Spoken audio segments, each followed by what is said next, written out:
The wedding guests hadn't even finished their champagne when Colton Vay leaned toward his new bride and said, loud enough for the table to hear, "Don't get comfortable. This isn't a real marriage. You're here because my father needed a warm body to sign the papers, and you were the only one desperate enough to say yes." Laughter rippled through the table.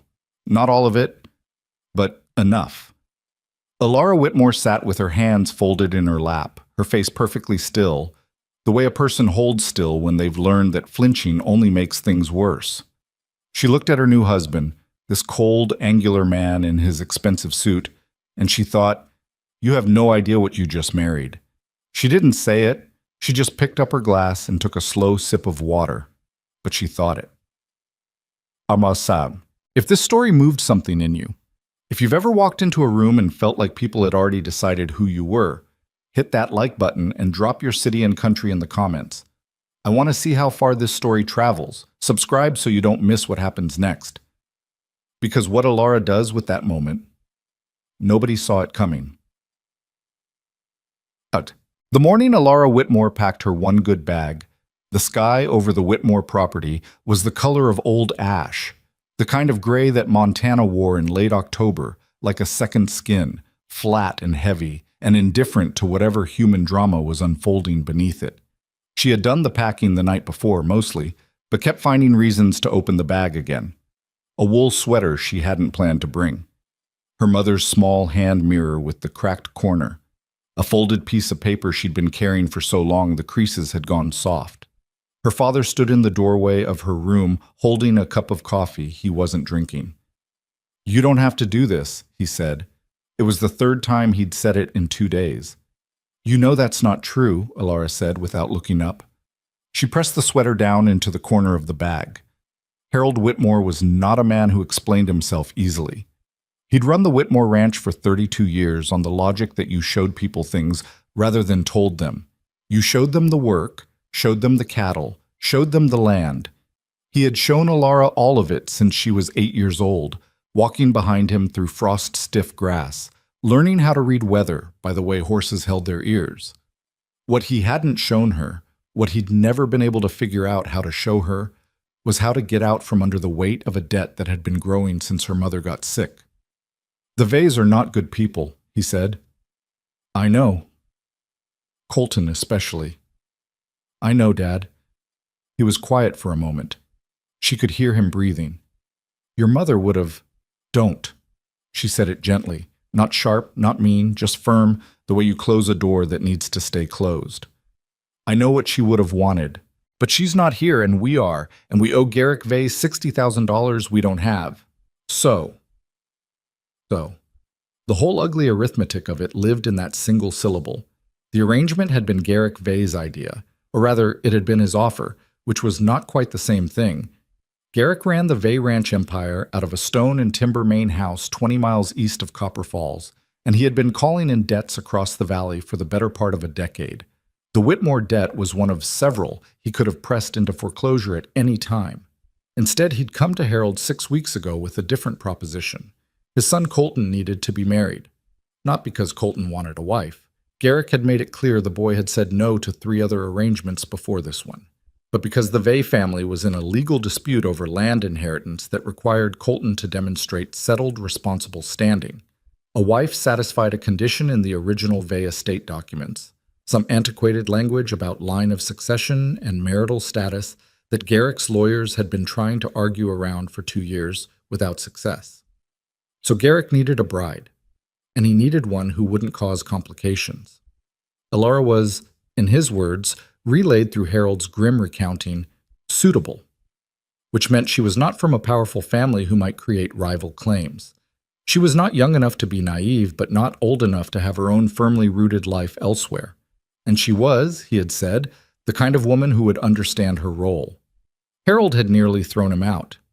Nearly. But $60,000 was $60,000, and the Whitmore cattle had been down 3 straight seasons, and the alternative was losing the land entirely. Alara had made the decision herself, in the end. Harold hadn't asked her to. She'd overheard the conversation through the thin wall between the kitchen and the living room, and she'd sat with it for 4 days, turning it over the way you turn a stone to check what's living underneath. Then she'd walked in and told her father she would do it. He hadn't argued. That had been the hardest part, that he hadn't argued. She drove herself to the Vay Ranch the morning after the wedding reception because Colton had left the night before without explanation, and because she had decided within the first hour of meeting her new husband that asking him for anything, including a ride to her own new home, was a losing proposition. Her truck was old enough to have developed its own personality, mostly disagreeable, and it complained the entire 20 miles east on the county road. She drove with both hands on the wheel and the heater running at full and didn't let herself think too hard about what she was driving toward. The Vay main house was impressive in the way that things built to intimidate were always impressive, large, deliberate, designed to make you feel the size of it. 3 stories of timber and stone set against a ridge that caught the morning light at an angle that probably wasn't accidental. A long gravel drive lined with fence posts, the kind of fencing that cost more per mile than most people made in a year. She pulled up to the front and sat in the truck for a moment before getting out. A woman came out to meet her before she reached the door. 50s, gray hair pulled back, wearing a canvas apron over her work clothes. She introduced herself as Nan, the house manager, in a tone that was professionally neutral. Not warm, not cold, the voice of someone who had learned to stay out of things. "Mr. Vay is in the east pasture," Nan said. "He said to show you to your rooms." Your rooms, plural. Alara noted that. She followed Nan through a house that was full of expensive things, arranged with the kind of care that spoke more of status than of comfort. Animal heads on walls, old photographs of Vay men with their cattle and their trophies, a staircase wide enough to ride a horse up. Her rooms, on the second floor at the end of the East Hall, were clean and adequately furnished and about as personal as a hotel. There was a window that looked out over the grazing land to the north, and she stood at it for a while after Nan left. The land was beautiful. She had not expected that, or rather, she had known it objectively, the way you know facts about places you've never been. But she hadn't expected the particular quality of it, the way the grass moved in sections like water, the way the ridge threw a shadow that shifted with the clouds. She pressed her palm against the cold glass and looked at it for a long time. She was still standing there when she heard boots on the stairs. Colton came into the room without knocking, which she supposed was technically his right in his own house, though it told her something immediate about how he intended to treat the space between them. He was still in his work clothes, dusty, worn at the knees, and he was carrying his hat by the brim. He was better looking than she'd allowed herself to notice the day before, which she also noted and set aside as irrelevant. He looked at her standing at the window and something crossed his face that she couldn't read cleanly. Not contempt exactly, more like resignation. "I want to be straight with you," he said. He didn't sit down or lean against anything, just stood in the middle of the room like a man who expected to leave soon. "I didn't choose this. You didn't choose this. We both got handed something neither of us would have picked, and I'm not going to pretend otherwise." "Okay," Alara said. He seemed to have expected pushback because the word caught him slightly off guard. "The arrangement is legal. The papers are signed. You'll have your own space here, you'll have access to what you need, and when the estate matter is settled in the spring, we can revisit the terms of—" "Revisit," she repeated. "Meaning?" He looked at her directly for the first time. His eyes were an unremarkable brown, but they were sharp in the way that some people's eyes went sharp when they were used to reading situations fast. "Meaning, this doesn't have to be permanent. Your father's lawyers told my father it was a standard marriage contract. My father's lawyers say a lot of things." His jaw tightened briefly. "I'm telling you what I'm telling you." She turned from the window. "And I'm telling you I didn't come here to be managed. I know what this is. I'm not confused about what this is. But I'm also not going to stand around like furniture while your family decides what to do with me. So if that's what you're expecting, you should say so now while we can still have an honest conversation." The silence that followed was the kind that had shape to it. Colton looked at her for a beat longer than was comfortable. Then he put his hat on and said, "Dinner's at 6, and walked out. She let out a breath she hadn't fully realized she was holding. The first week on the Vay Ranch was a quiet kind of war.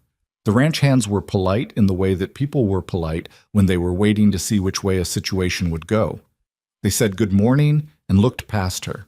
Nan kept the house running with efficient invisibility and didn't offer opinions. 2 of Colton's cousins, Boyd and Marta, were living in a smaller house on the property, and they made no effort at all. Boyd had laughed at the wedding reception, she'd noticed. Marta had watched with the particular attention of someone cataloging weaknesses. The person who surprised her was a woman named Delia, who ran the ranch's accounting from a small office off the main house's back corridor. Delia was 60-something and had worked for the Vays for 20 years, and she didn't have any polite fiction left to maintain. On Alara's third morning, she found Alara standing in the doorway of the cattle records room, looking at a wall of filing cabinets, and she said, "You actually trying to learn something or just looking around?" "Trying to learn something," Alara said. Delia studied her for a moment. "Come in then. Don't touch anything yet." That was the beginning of it. What Alara found in those files over the next 2 weeks was not what she expected. She had grown up on a struggling ranch, which meant she knew what struggling looked like in numbers. Thin margins, deferred maintenance, the particular math of robbing one budget to cover another. The Vay operation looked prosperous on its surface. 22,000 acres, 300 head of breeding stock, equipment that was newer than anything the Whitmores had ever owned. But the files told a different story if you knew how to read them, and she did. The cattle rotation hadn't been adjusted in 11 years.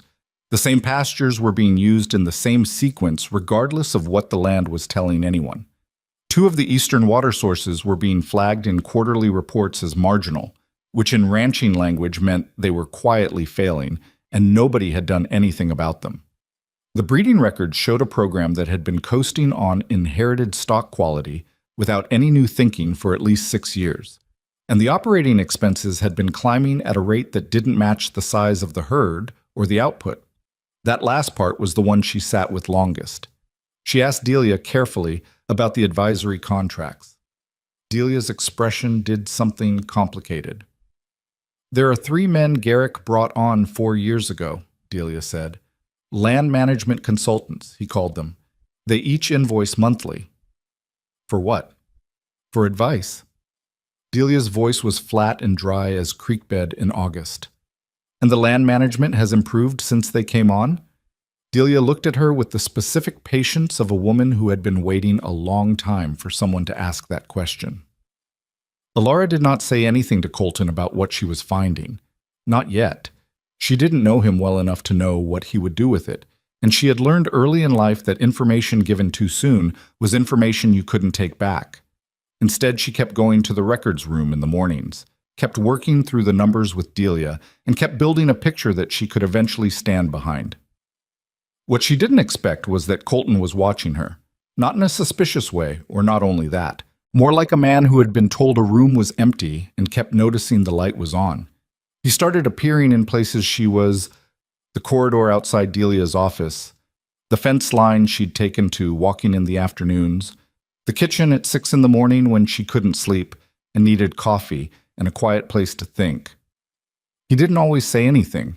Sometimes he just nodded and kept moving. Once, about 10 days in, he stopped. She was at the kitchen table with a spread of pasture rotation maps and a notebook she'd been filling since her second day. It was early, the sky outside still more gray than light, and she hadn't heard him come in. "What are you doing?" he said. Not aggressive, more like he genuinely wasn't sure. She looked up. He was still in the clothes he'd probably slept in, which she hadn't seen before, plaid flannel, worn soft, a man who looked younger and less armored when he wasn't dressed for whatever performance the day required. She had a brief, inconvenient thought that she put away immediately. "Looking at your rotation patterns," she said, "your eastern quadrant pastures are overworked. The grass coming in on Sector 7 is shorter than it should be for this time of year, which means the soil's exhausted. You're going to have a dead section in 2 years if nothing changes." He was quiet for a moment. "You figured that out from the maps?" "From the maps, and from walking it. I went out Tuesday afternoon." "You walked Sector 7? Is that a problem?" He pulled out the chair across from her and sat down, which she hadn't expected. He looked at the maps without touching them. "My father's consultants have been telling him the rotation is fine." "Your father's consultants are either wrong or they're lying to him." She said it evenly, without heat, the way you stated a thing you were confident about. "I'm not sure which yet." The silence between them shifted. It wasn't comfortable silence exactly, but it was a different kind of uncomfortable than before. Less like two people on opposite sides of something, more like two people looking at the same problem from positions they hadn't expected to share. "Show me," Colton said finally. "Show you what?" "What you're seeing in the maps. Walk me through it." So she did. She talked for 40 minutes, the coffee going cold between them, the morning brightening outside the kitchen window. She showed him the rotation gaps, the water source flags, the expense lines that didn't add up. She was careful not to editorialize too much. She laid out what she'd found and let him sit with it. Halfway through, he got up and poured himself a cup of coffee and came back and kept listening. When she finished, he sat back in his chair and looked at the ceiling for a moment. "How long have you known about cattle operations?" he said. "Since I was 8. He looked back at her. "Your father's ranch was small and struggling, yes, but I paid attention.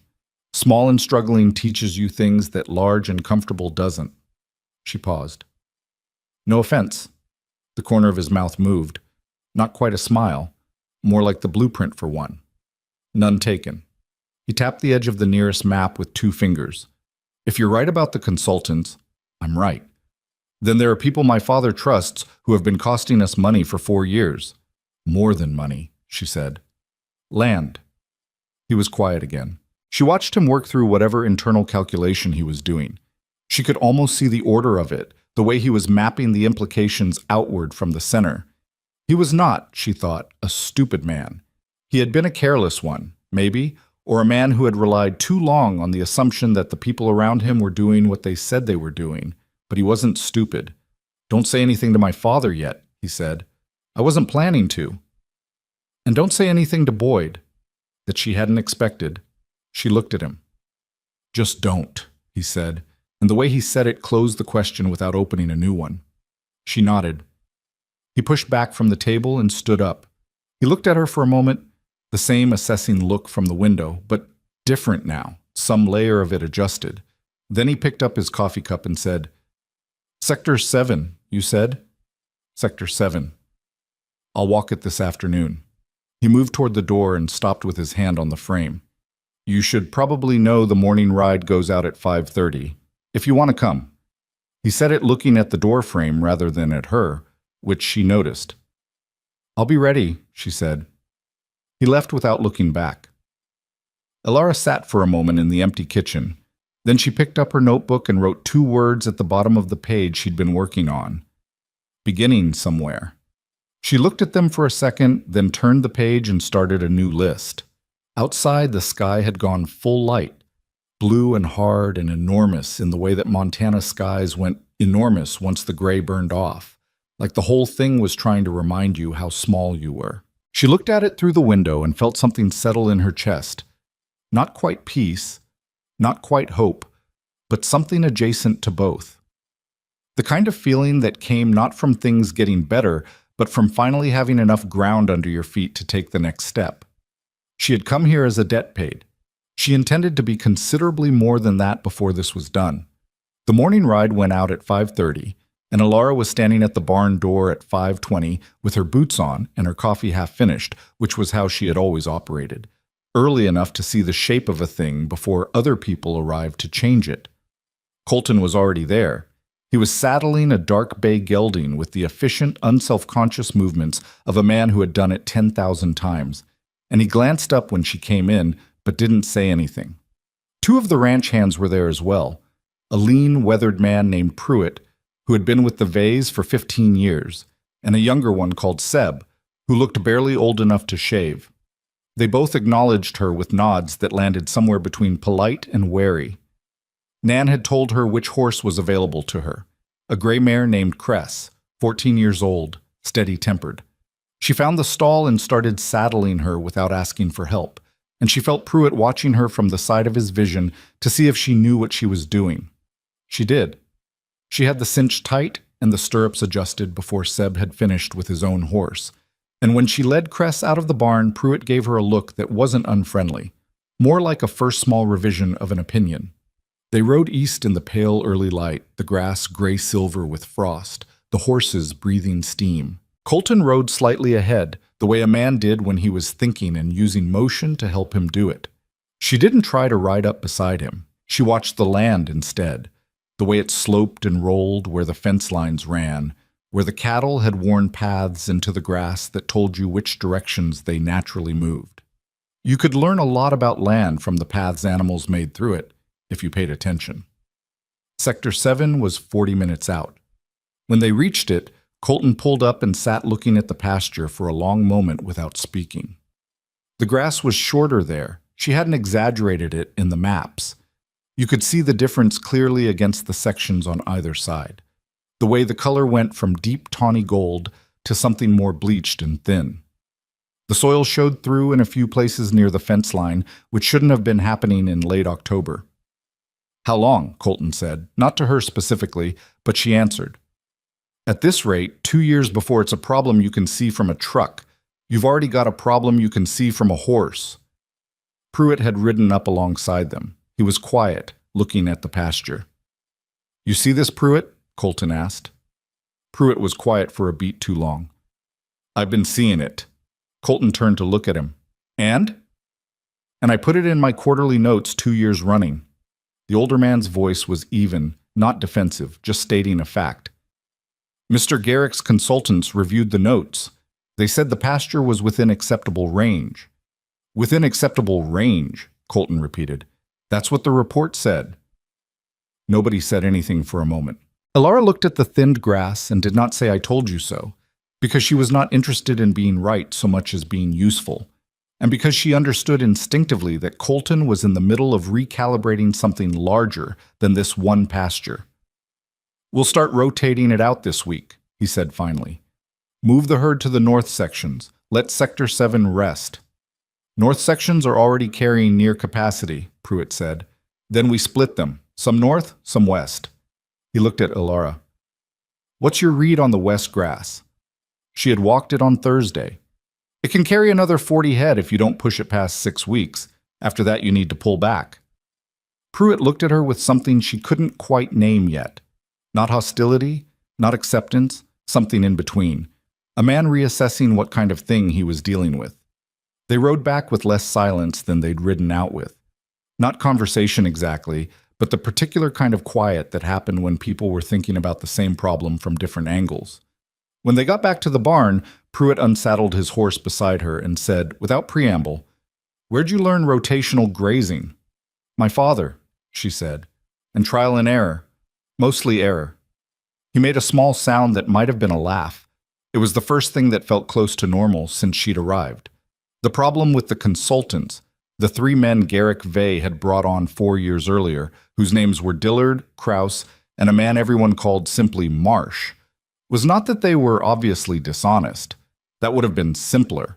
The problem was that they were cleverly vague, which was a more durable form of dishonesty and harder to pin down. Alara spent the better part of 3 weeks building the case. She worked through invoices, cross-referenced them with actual outputs, traced the advisory recommendations back to decisions that had either not been implemented or had been implemented in the wrong direction. Delia helped, partly because she had been suspicious for 2 years and had nobody to be suspicious with, and partly because she seemed to have decided, in the particular way that older women sometimes did, that Alara was worth investing in. "Dillard's the one you need to watch," Delia said one morning, sliding a file across the desk without looking up from her own work. "The other 2 follow his lead. He's the one with the relationship with Garrick." "What kind of relationship?" "The kind where Garrick thinks Dillard is the smartest man in any room they share." She paused. "He's not. He's just good at letting Garrick feel like he is." Alara looked at the file. Dillard's invoices were for land management consulting, site assessment, and what was described as strategic resource planning. The dollar amounts were consistent, which was part of the problem. They were consistent enough that they looked reasonable without anyone calculating what the cumulative total actually was over 4 years.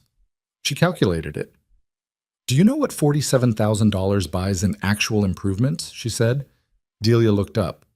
"Because I can tell you what it bought here, and it isn't $47,000 worth of anything." She had a full picture by the end of the 3rd week. She still didn't know exactly how to use it, whether to go to Colton, whether to go around Colton, whether to wait until she had something airtight enough that it couldn't be dismissed. What she knew was that she wasn't ready yet, and that patience was the tool she had the most of. What she hadn't counted on was Boyd. Boyd Vay was Colton's cousin, 2 years younger, with the particular brand of charm that came from growing up adjacent to money without quite having enough of his own. He was handsome in a way he was clearly aware of, good at dinner conversation, careful around Garrick, and something else entirely when Garrick wasn't in the room. She had been reading him since the first night, cataloging the small things.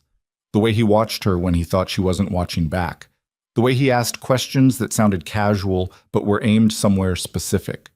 He found her in the records room on a Tuesday afternoon when she'd thought the house was mostly empty. "Working late," he said from the doorway. Not a question.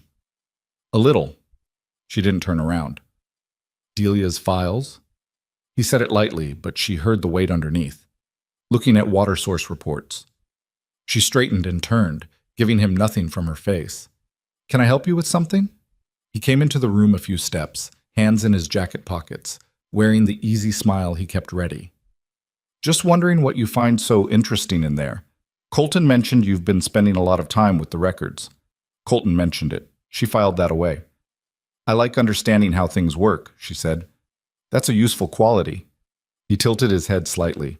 "For a ranch wife." She looked at him directly. He was testing something. She could feel the shape of the test, the way you felt a current in water before you saw where it was moving. "For anyone," she said. He smiled like she'd said something amusing and left without pressing further.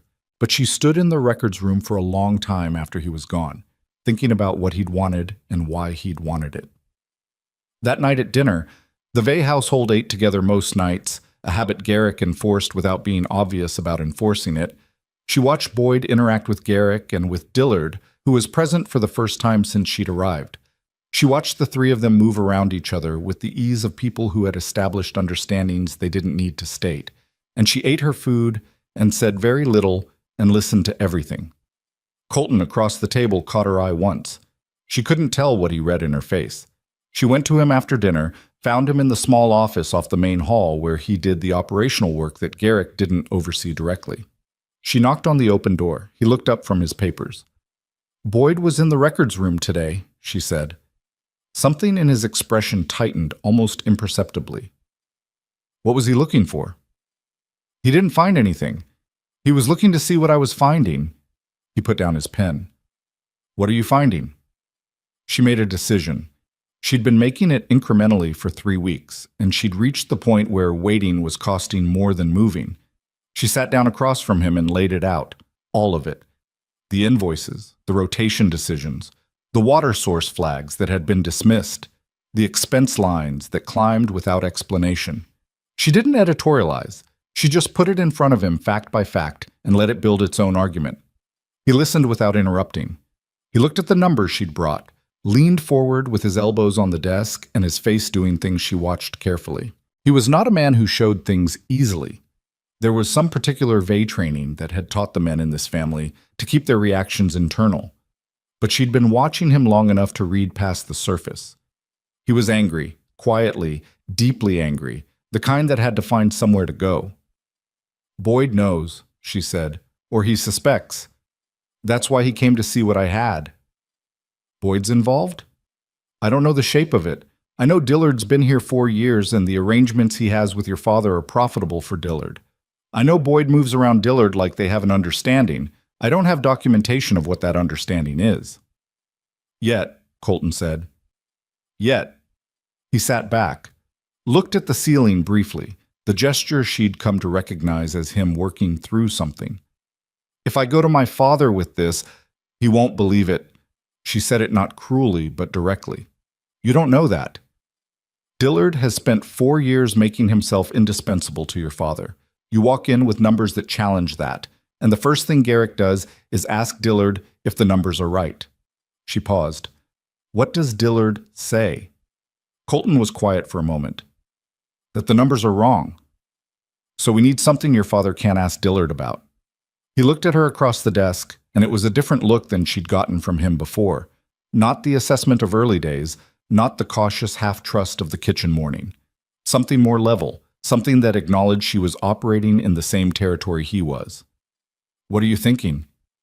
"I'm thinking about the water source on the northeast section, the one that's been flagged as marginal for 3 years. She spread a map on the desk between them, pointed. "The flag is accurate. I walked it. But the reason it's flagged isn't what the consultant reports say. It's not a drought problem. Someone rerouted the secondary feed line from this creek branch here. Her finger traced it. It's subtle enough that you'd miss it if you weren't looking for it. But if it was rerouted deliberately, there's a reason, and the reason has a paper trail somewhere. He stared at the map. You think they diverted the water? I think someone diverted the water and then wrote reports explaining the resulting problem as a natural decline, which means the Vays have been paying for land management advice that was actually making the problem worse while obscuring who made it worse. The silence in the room was a different quality than any silence they'd shared before. It had weight to it, the weight of something being understood fully for the first time. How long would it take you to find the paper trail? Colton said. Depends on what's accessible. County water rights records are public. Survey records are public. Whatever permits were filed for the reroute, if they filed them at all, are public. And if they didn't file them? She looked at him. Then we have something better than a paper trail. He nodded slowly. Okay. He picked up his pen again, then set it back down. Elara. He said her name like he was testing how it sounded in the room, not in a strange way, just like he was getting used to it. Be careful around Boyd. I'm careful around everyone, she said. But I'll be more careful around Boyd. She stood up to go, and he said without looking up from the desk, Thank you. For the maps. For all of it. It was the first time he'd said thank you. She didn't make a thing of it. It's a good ranch, she said. Seems worth saving. The county records office in Copper Falls was a single room on the second floor of a building that also contained the tax assessor and a dentist. And it was staffed by a woman named Brenda, who took her lunch at exactly noon and came back at exactly 1 and did not deviate from this schedule under any circumstances. Elara went on a Wednesday morning, signed in as Elara Vay for the first time in her life, and asked for the water rights records on the northeast section of the Vay property. Brenda gave her a look over her reading glasses. You're the new Mrs. Vay. That's right. Colton's wife. That's right. Brenda seemed to make some internal calculation. She got the records without further comment. Elara spent 4 hours at a small table near the window working through survey documents and water rights filings from the last decade. She found the original feed line on the 2009 survey, intact, running from the creek tributary south to the northeast water source on the Vay property. She found a 2021 survey that showed a correction, small, technical sounding, framed as maintenance, that had altered the secondary feed by routing it northeast away from the Vay property and toward a section of adjacent land. She looked up who owned the adjacent land. She sat very still for a moment when she found the answer. The adjacent parcel, a 340-acre section that the diverted water now effectively served, had been purchased in 2020 by a holding company called Meridian Land Resources, LLC. She wrote down the name. Then she drove to the library and used their computer to look up Meridian Land Resources, LLC in the state business registry. The registered agent was a man named Carter Dillard. She sat with that for the full drive back to the ranch, 20 miles of county road, the truck complaining in its usual way, the sky doing what the Montana sky did in November, going low and gray and wide, pressing everything down. She turned the information over in her mind, not the fact of it, which was clear enough, but the scope of it, how long it had been running, how careful it had been, how many people in the county might have touched it, or known about it, or looked the other way. She thought about Boyd. She thought about Garrick, who was not a bad man exactly, but who was a proud one, and who had let himself be managed by a man he trusted, because being managed by a man you trust was easier than doing the hard work of managing things yourself. She thought about Colton, who was not his father, but who had grown up in his father's world, and who was in the middle of deciding what kind of man he was going to be when things got complicated. She pulled into the ranch drive and sat in the truck for a moment. Then she went inside and found Delia. I need you to look at something, she said, and put the photocopied survey documents on the desk. Delia looked at them. She looked at the name Elara had circled at the bottom of the business registry page. Her face did something controlled and slow, the face of a woman adding up a column she'd suspected would total badly. Well, Delia said. Just that. How long do you think it's been going? Elara asked. At least as long as he's been invoicing us. She tapped the page. Probably longer. How does this work with Boyd? Delia set the page down. Boyd's been trying to get Garrick to sell the northeast section for 2 years. He told Garrick it was underperforming, that the water situation made it a liability. He had Dillard's reports to back him up. She paused. If the section sells cheap because it looks like a water problem, the buyer gets it for well under value. And Meridian Land Resources, LLC, already owns the adjacent parcel, which would make the northeast section a logical addition to a growing holding. Delia's voice was very dry. Very tidy. Except we have the original survey and the water rights history. Except that. Delia looked at her. You should take this to Colton tonight, not tomorrow. Tonight. Boyd's been pushing Garrick again this week about the northeast section. I heard them talking Thursday. She had been going to wait until she had more. But Delia was right about the timing, and she had learned, was still learning, that being right about the timing mattered as much as being right about the facts. She found Colton before dinner, pulled him aside, laid the documents in front of him the same way she'd laid the maps. He read everything twice. When he looked up, his face was the flattest she'd seen it. Not blank, controlled. There was a difference. Boyd's been pushing the sale, she said.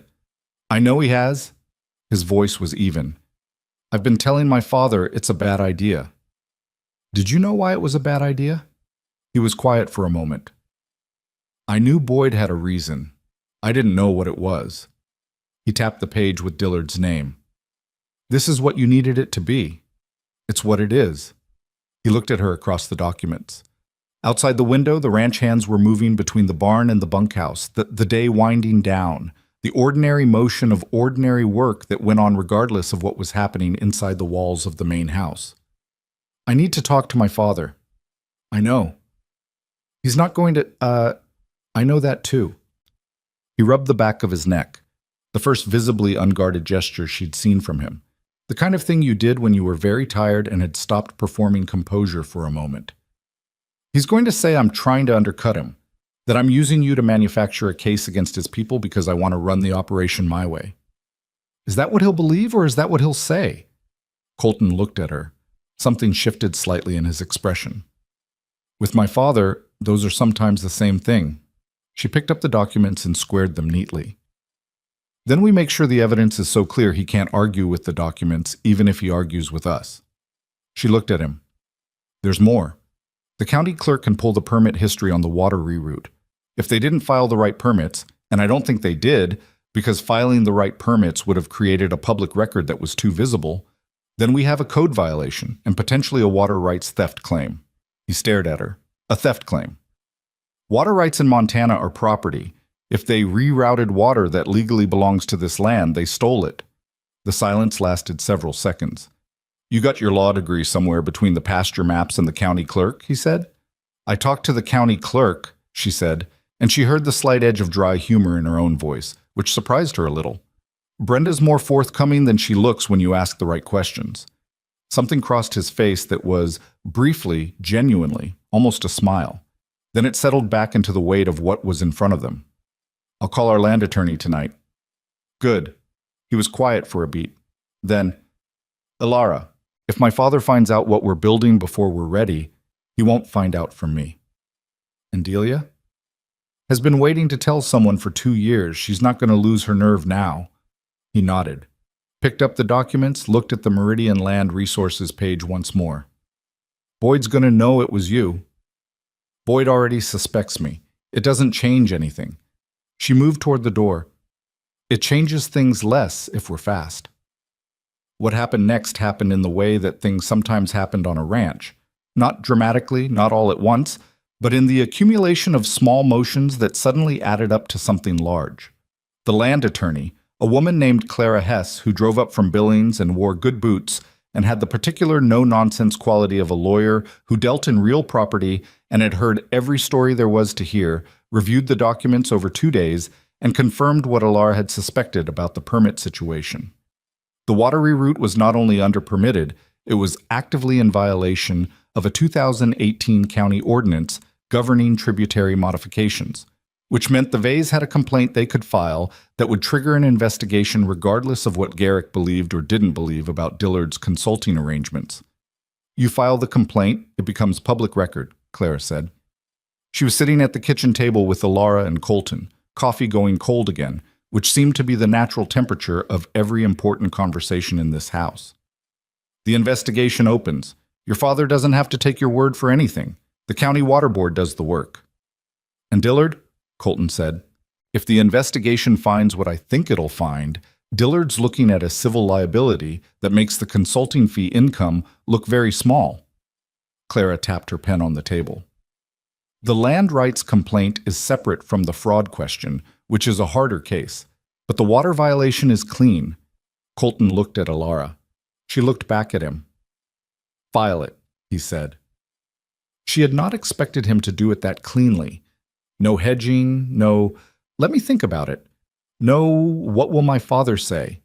He said it and he meant it, and she felt something settle in her assessment of him, something that had been hovering uncertain for weeks. Boyd found out 3 days later. She didn't know exactly how, whether he'd heard something at the county offices, or whether one of the ranch hands had said something, or whether he simply had the particular instinct of a man who had been running a careful operation and felt the ground change under him. He came to find her in the barn, mid-morning, and he didn't have the easy smile this time. You filed a water complaint, he said. She was working on a piece of harness that needed repair. She didn't look up. The ranch filed a water complaint. Colton authorized it. You pushed him to. Colton doesn't get pushed. She set down the harness. Is there something you need? You don't know what you're getting into. His voice had lost the social warmth.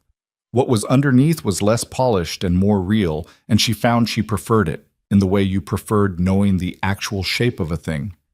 You've been here 6 weeks. You don't understand how things work. I understand how water rights work, she said. I understand how permit violations work. I understand how holding companies work. She met his eyes. Do you want to keep explaining what I don't understand? He looked at her for a long moment, and the calculation behind his eyes was visible in a way it hadn't been before, stripped of the performance. Then he turned and walked out of the barn without another word. She went back to the harness. Her hands were perfectly steady. She noticed that about herself, filed it away. Garrett called Colton into his office that afternoon. Colton was in there for an hour. She didn't try to find out what was said. She had decided early that there were rooms in this situation she didn't need to be in, that Colton had to navigate his father in the particular way that sons navigated fathers who had built something large and expected gratitude for it.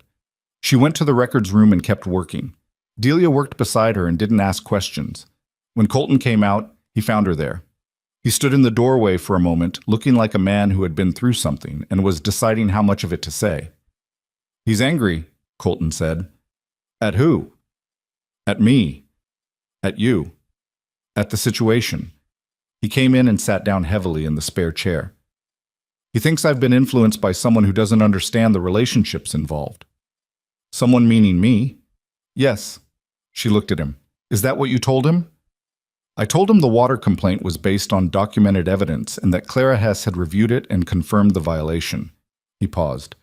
He asked if I trusted a woman who'd been here 6 weeks over a man who'd been advising him for 4 years. What did you say? I said I trusted documents. He rubbed his face. He's going to call Dillard. Good, she said. He looked up at her. Let him call Dillard, she said. Let Dillard explain the Meridian Land Resources filing. Let him explain why a company he registered 2 years before he came on as the Vay Ranch advisor happens to own land adjacent to a parcel that a water reroute benefits. She kept her voice even. Garrick is not a stupid man. He's going to be angry, and he's going to fight it, and then he's going to sit with it, and eventually the documents are going to say the same thing they've been saying since I found them. Colton was quiet. The hardest part, she said, is usually not finding the truth. It's waiting for the people who need to see it to actually look.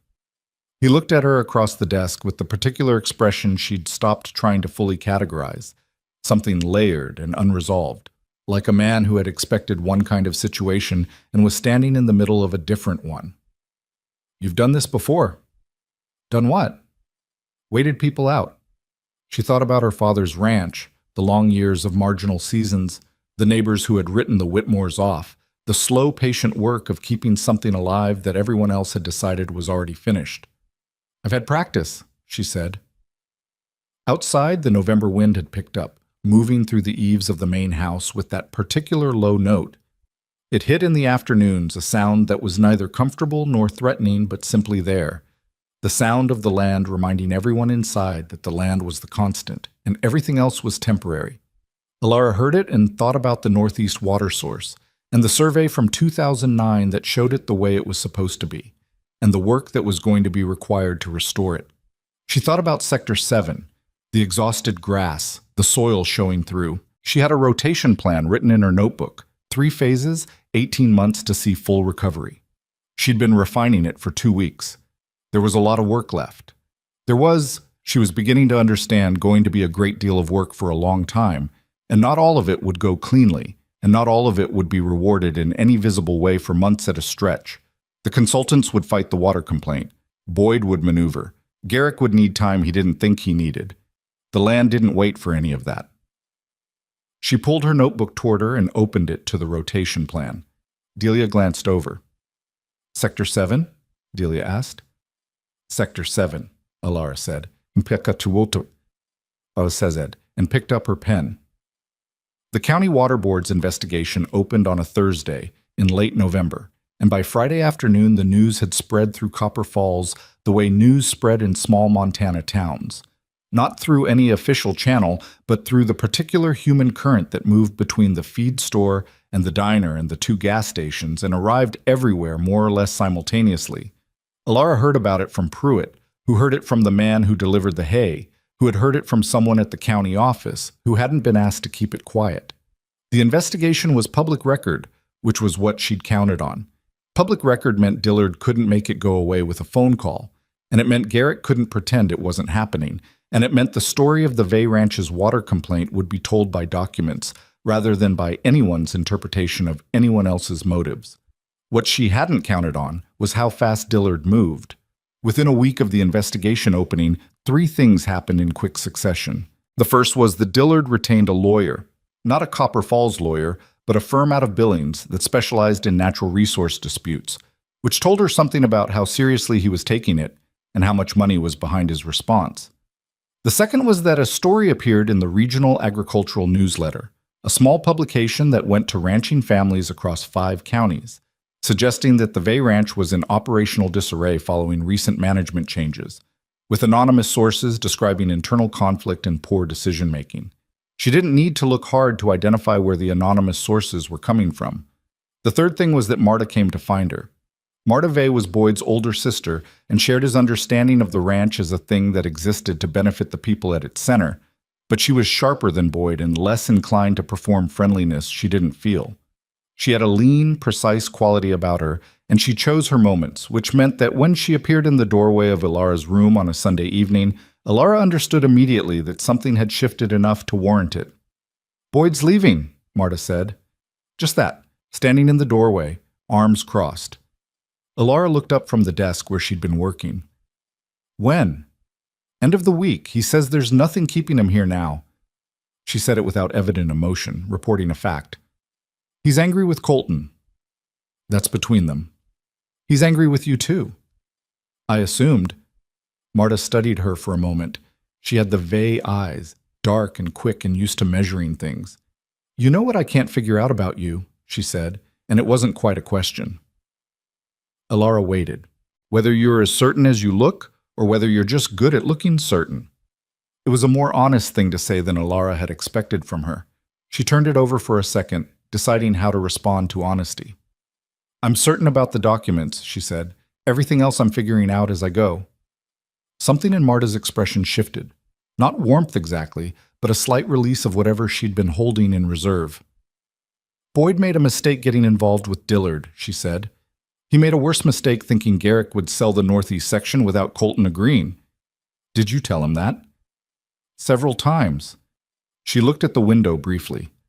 "Boyd doesn't hear things he's not ready to hear. That's always been his problem." She looked back at Alara. "Colton doesn't know Boyd's going. I thought someone should." She left without waiting for a response. Alara sat with that for a moment, then closed her notebook and went to find Colton. He was in the barn, doing something unnecessary with a piece of equipment that didn't need attention, which was how she'd learned he processed things, through physical work that kept his hands busy while his mind did something else. He looked up when she came in. "Marta came to see me," she said. He set down the wrench. "Boyd's leaving," he said. Not a surprise. He'd known something was coming. "He called me this afternoon." "How did it go?" Colton's jaw worked briefly. "About how you'd expect." He picked up a rag, wiped his hands in the particular way of a man who needs something to do with them. "He said I'd let a woman who'd been here 2 months make decisions that were going to damage the family." He paused. He said other things. I don't need to repeat them. She didn't push him on it. Some things between brothers and cousins were architecture that didn't benefit from outside inspection. "The newsletter story is Dillard," she said instead. "I know. Clara says it doesn't affect the investigation, but it affects what people think, which affects what people say to Garrick, which affects how hard my father's going to dig in." He tossed the rag aside. "I know, Ilara. I know all of it." He said it with an edge she hadn't heard from him before. Not at her, she recognized, but at the accumulation of it, the way things that were supposed to be straightforward kept requiring 10 more steps. "My father asked me this morning if I was trying to take the ranch from him." The barn was quiet except for the horses moving in their stalls. "What did you say?" she asked. "I said I was trying to keep someone from stealing it from him." He looked at her. He said that was the same thing. She understood what that cost him to say. Not the words, the admission that his father had looked at him with suspicion rather than trust, that the thing he'd been trying to protect was being held against him. She'd watched him carry it all week, the particular burden of doing the right thing in a way that people who loved you couldn't see clearly yet. "It won't always be the same thing to him," she said, "but it is right now, and right now is what we're working with." He looked at her for a moment. Then he went back to the equipment, picked the wrench back up, and said, "The water board is sending an assessor next week. I want you there." "I'll be there. And I want Pruitt there. He knows where every fence post on this property was put in the last 20 years. If they ask about the reroute location, I want someone who can put them at the exact spot without needing to look at a map." "I'll talk to Pruitt." He turned the wrench in his hands. "Ilara." He stopped. "What?" "What Boyd said." He didn't look at her. "About you making decisions. People in town are going to say things. They're going to say things about why you're involved in this, what you're after, whether the complaint is really about the water, or whether it's—" He stopped again. "I just want you to be ready for it." She looked at the back of his head, the set of his shoulders, the way he was working very hard not to look at her while he said something that was, she understood, actually an awkward attempt at consideration. "I grew up in this county," she said. "I've been hearing things people said about my family my whole life, about the size of the Whitmore Ranch, about our debt, about whether my father knew what he was doing." She paused. "I've been hearing things about me specifically since I walked into the Vey wedding reception and someone at the second table laughed." She said it without self-pity, just stating the facts of it. "I know what I'm ready for." He was quiet for a long moment. Then he said, still not looking at her, "The second table was Dillard's people. I want you to know I heard that laugh." She hadn't known he'd heard it.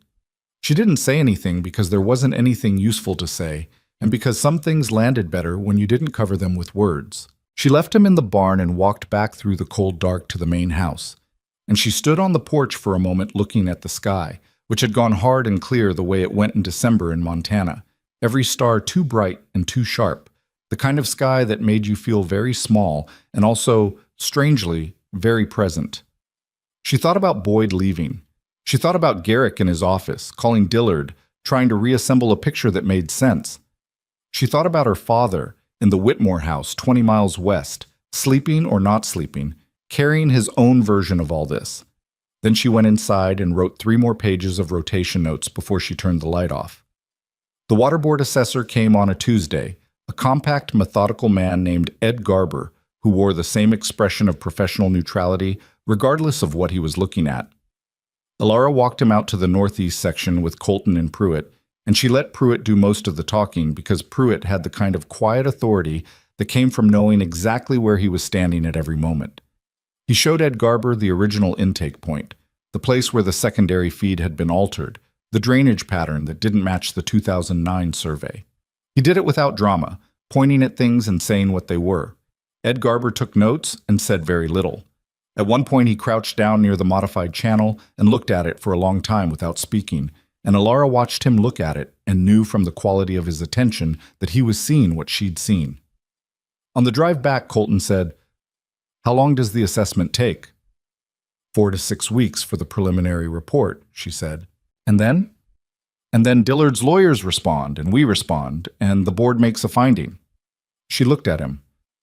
It's not fast. Nothing about this is fast. No. She looked back at the road.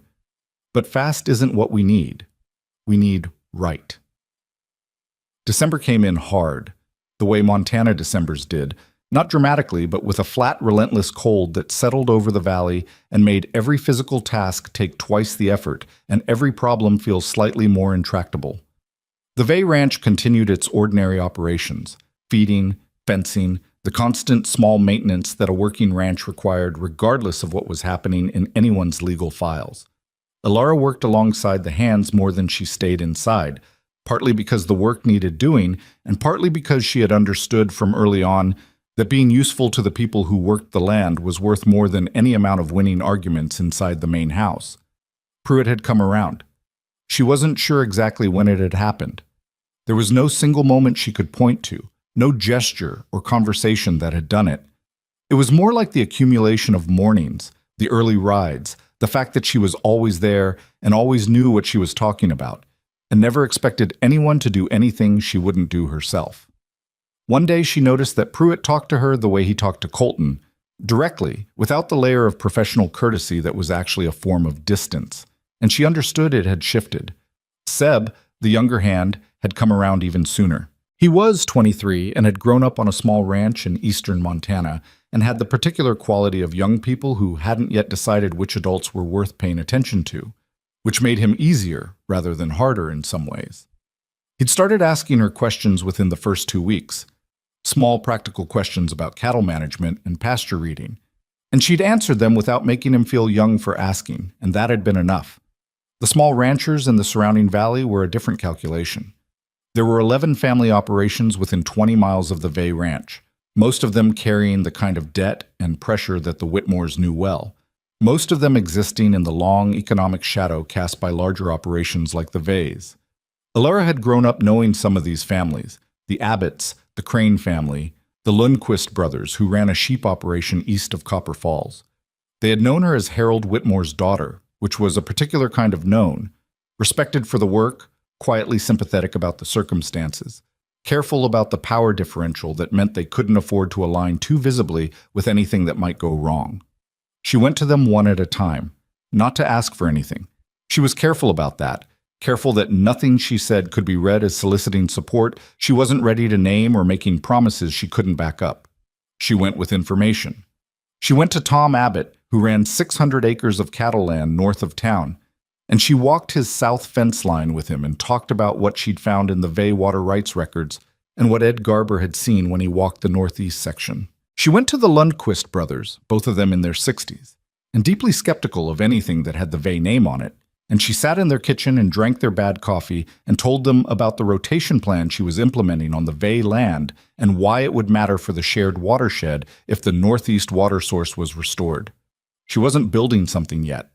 She was laying ground, which was different. You laid ground before you built anything if you didn't want what you built to shift.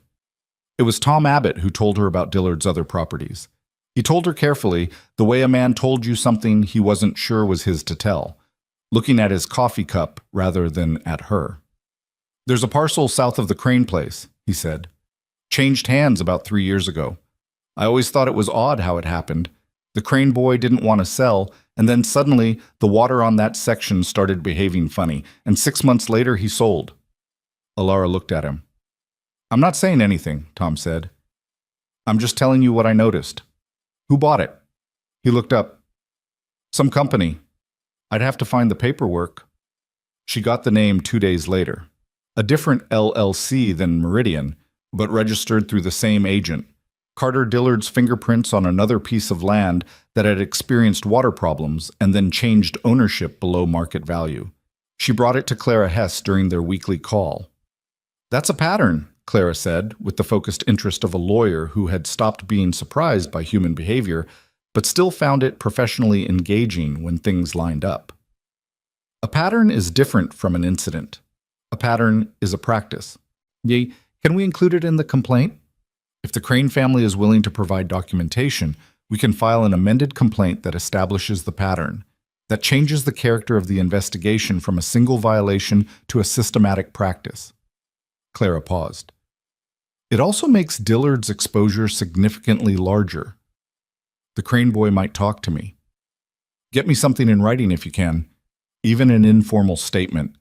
Peter Crane was 28, still living on the remaining acreage his family hadn't sold, running fewer head than his father had because the operation had been reduced when the south parcel went.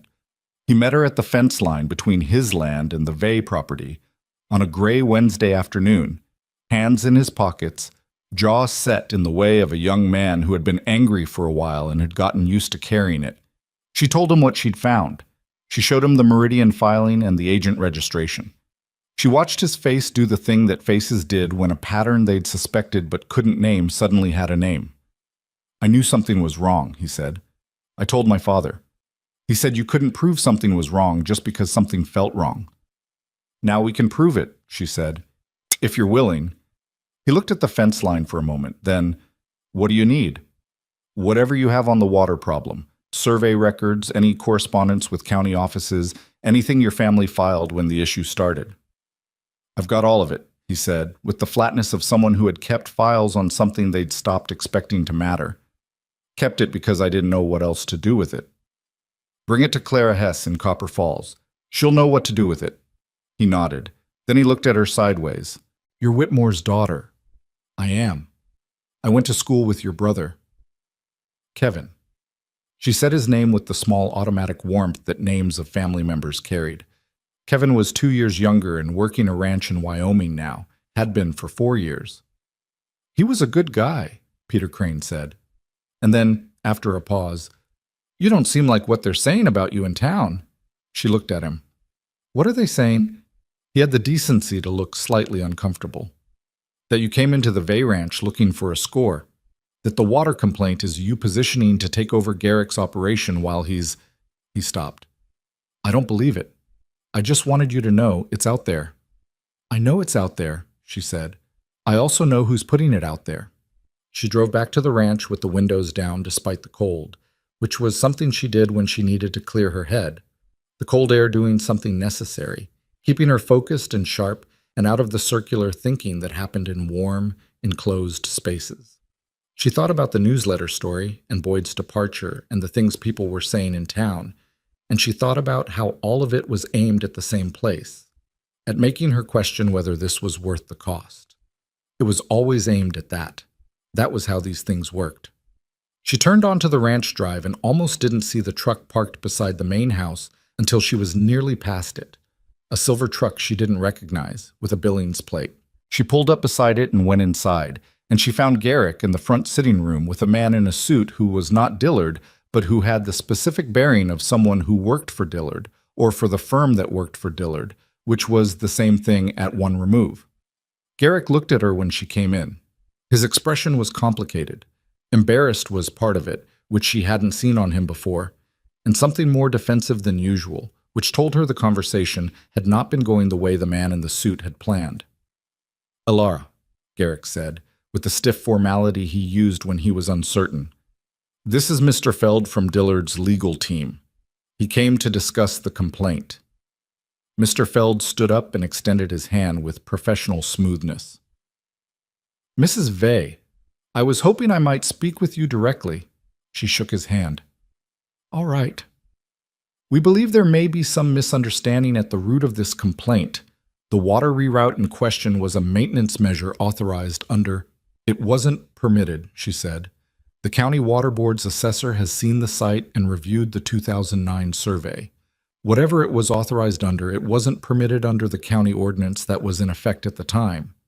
He absorbed that without visible reaction, which meant he'd expected her to say it. The ordinance in question has some ambiguity in its application to, then Dillard's team is welcome to make that argument to the water board, she said. That's what the investigation process is for. Mr. Feld looked at her with the slight adjustment of a man recalibrating the kind of conversation he was in. We were hoping to resolve this more informally. Avoid a process that's going to be time-consuming and expensive for everyone involved, including the Vey Ranch. Time-consuming and expensive for everyone involved, she repeated, including for Mr. Dillard. He said nothing. She looked at Garrick, who was watching her with an expression she couldn't fully parse. It had layers to it, the old defensiveness of a man who didn't like being in a situation he hadn't controlled, but underneath that something else, something that was paying attention in a different way than usual. Garrick, she said, not Mr. Vey, not with the deference she'd been using around him. There's a second property, the South Crane parcel. Peter Crane is bringing documentation to our lawyer this week. Same pattern, water problems, below market sale, Dillard's company in the acquisition. She said it looking directly at him, not at Mr. Feld. This isn't a misunderstanding about a permit. There's a pattern here, and the investigation is going to find it whether we're in the room or not. Garrick's face had gone still in a way she hadn't seen before. The sitting room was very quiet. Mr. Feld said something about the need to review additional claims before drawing conclusions, and Garrick said something short and dismissive that ended the meeting, and Mr. Feld left with the controlled exit of a man who was going to have an unpleasant report to make. When the front door closed, the sitting room was quiet for a long time. Garrick stood at the window with his hands behind his back. She stood near the doorway, giving him room to think, which she'd learned was what he needed when something had landed on him. The Crane parcel, he said finally, to the window. Yes. He really has documentation. He kept everything. He was waiting for someone to ask. Another long pause. Outside, the sky had gone the particular flat white that came before snow. Not storm clouds, just the even smothering white of a front moving in. I've known Carter Dillard for 11 years, Garrick said. She didn't say anything. He came to me with good ideas, real ideas, things that sounded right. He stopped, started again. I trusted. He stopped again. He was good at being trusted, she said. Not dismissively, not as a comfort exactly, just as a fact. Some people made a profession of being trusted. They were skilled at it the way other people were skilled at carpentry or animal handling. Garrick turned from the window. He looked at her, not with the complicated wariness he'd been carrying for weeks, but something more direct, something that was working through a recalibration of its own. She held his gaze without flinching and without performing anything, just looked back at him honestly. Colton said you walked every section of this property, Garrick said. Most of it. You've been here 3 months. 2.5. He looked at her for another moment. Then he said very quietly, almost as though he didn't intend her to hear it. He made a better choice than he knew. She wasn't sure whether he meant Colton or himself, and she didn't ask. She just nodded once and left him standing at the window. She found Colton in his office and told him what had happened, and she watched his face move through several things before it landed somewhere steadier. He asked a few questions. She answered them. He said Clara Hess should know about Mr. Feld's visit, and she agreed. Then he said, My father talked to you. He did. How did it go? She thought about how to answer that, how the whole weight of the afternoon had landed, not triumphantly, not cleanly, but in the complicated way that things landed when they were real. I think he's starting to look at it, she said. Colton was quiet for a moment. That's more than I got in an hour with him last week. Sometimes it helps not to be a son. She said it without any particular meaning, just noting the plain truth of it, that sons and fathers carried histories that made certain conversations harder than they had to be. He looked at her, and there was something in the look that had been building for weeks, something that hadn't been there on the morning he'd walked into her room and told her the marriage was temporary, something she was becoming less certain about ignoring. She looked back at him for a beat longer than was strictly neutral, and then she picked up the file she'd come in to get and said, I'll call Clara tonight, and left his office before either of them had to decide what to do with that. The snow started at 9 that evening. She heard it first as silence, the way snow announced itself by muffling everything around it. And then she looked at the window and saw it coming down in the steady, unhurried way of a front that intended to stay. She stood at the window in the room that had been a hotel room when she arrived and was now something she had started, without quite deciding to think of as hers. The ranch was out there under the snow. Sector 7, resting now through the winter, the grass beginning its slow recovery under the frost. The northeast water source, documented and disputed and working its way through a process that would take months. The small ranchers she'd visited, sitting in their own houses right now, carrying their own versions of all this. The land itself, which didn't know anything about lawyers or LLC filings or newsletter stories, which just did what land did, holding everything that was placed on it, responding to what it was given, indifferent to the dramas of the people who believed they owned it. She thought about the 2009 survey, the creek branch running where it was supposed to run, the water going where it had always gone before someone decided to redirect it. That was all she was trying to do in the end. Not build an empire, not prove anything to the people at the second table who had laughed, just redirect the water back where it belonged. She turned from the window and went to bed, and outside the snow kept coming down, steady and unhurried and indifferent, covering everything equally. The call came on a morning in late January, and it came first to Colton, who came to find her while she was out on the morning ride alone. Cress moving steadily through the cold, clear air, both of them content in the particular way of a person and an animal who had gotten used to each other. She saw him at the fence line before she reached it, standing beside his truck, with his phone still in his hand. She pulled Cress up. "What happened?" He looked at her, and his face had the quality of someone who had just received news large enough that it hadn't finished landing yet. "The preliminary water board finding came in," he said. She waited. "They found a violation." He paused.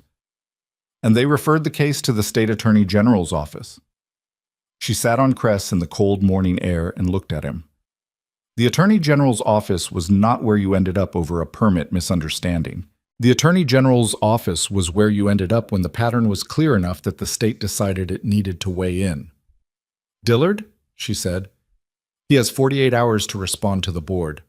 Colton's voice was steady, but she could see what was underneath it. The relief, the anger that had been waiting months for somewhere to go, and something more personal that was about his father and the years of it, and the cost of things that had gone wrong before anyone was paying attention. Clara says the Crane documentation was what pushed it to the AG referral. The pattern argument held. She nodded. She looked at the land around them, the frost on the grass, the ridge catching the early light, the vast, ordinary beauty of it that had been there before any of this started and would be there after it was done. She thought about Peter Crane at the fence line, saying, "I kept everything because I didn't know what else to do with it." She thought about Delia sliding a file across a desk without looking up. She thought about Pruitt at the northeast section, pointing at things and saying what they were. None of this had been one person. That was the thing about it. That was always the thing about it. "We should tell your father," she said. He already knows." Colton looked at her.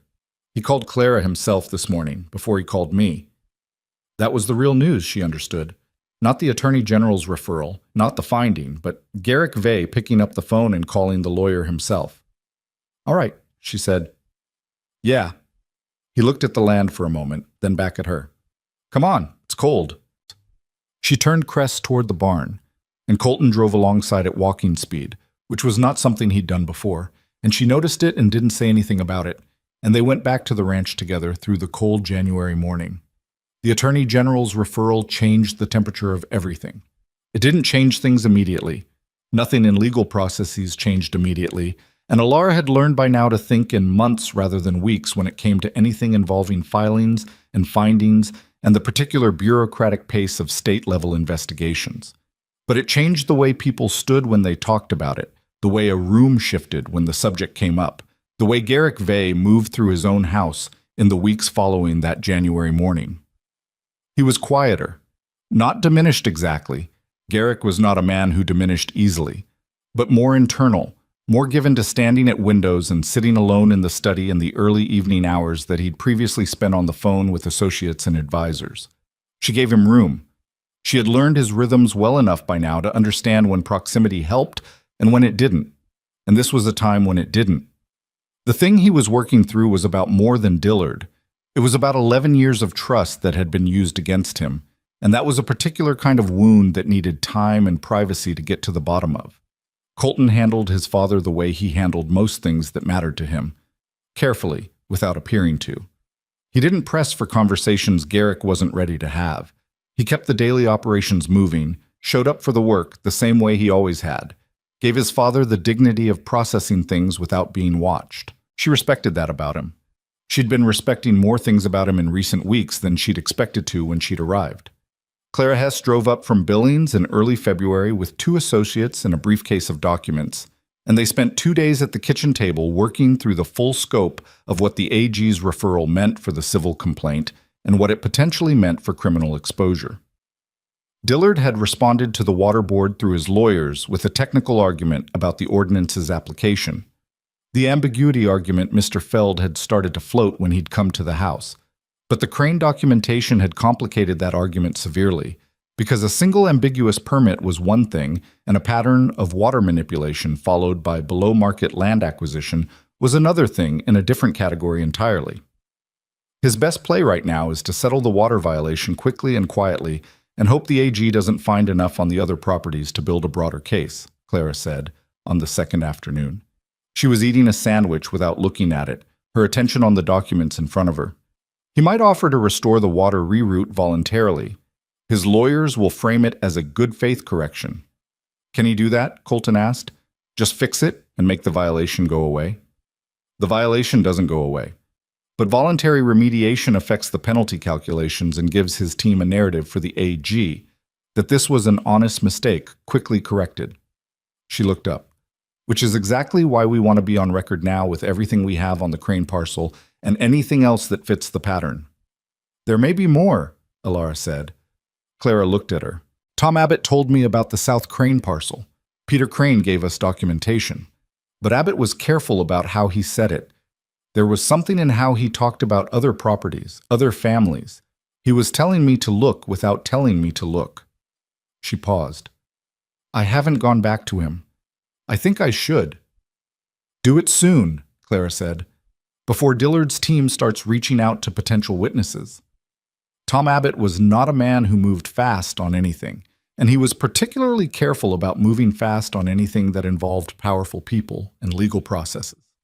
He'd lived in this county for 60 years, and he had a rancher's instinctive understanding of when to wait and when to act, and the understanding had served him well enough that he'd kept his land and his cattle and his family's operation intact through several decades of agricultural economics that had destroyed a lot of people around him. So when Ilara drove out to his property on a Thursday afternoon in February and found him in his equipment shed doing absolutely nothing to a tractor that didn't need attention, she understood she was going to have to earn the conversation. She sat on a hay bale and let him work for a while. After about 10 minutes, he said, without looking up, "The Crane boy talked to your lawyer." "He did." "And the AG got involved." "Yes." He worked for another minute.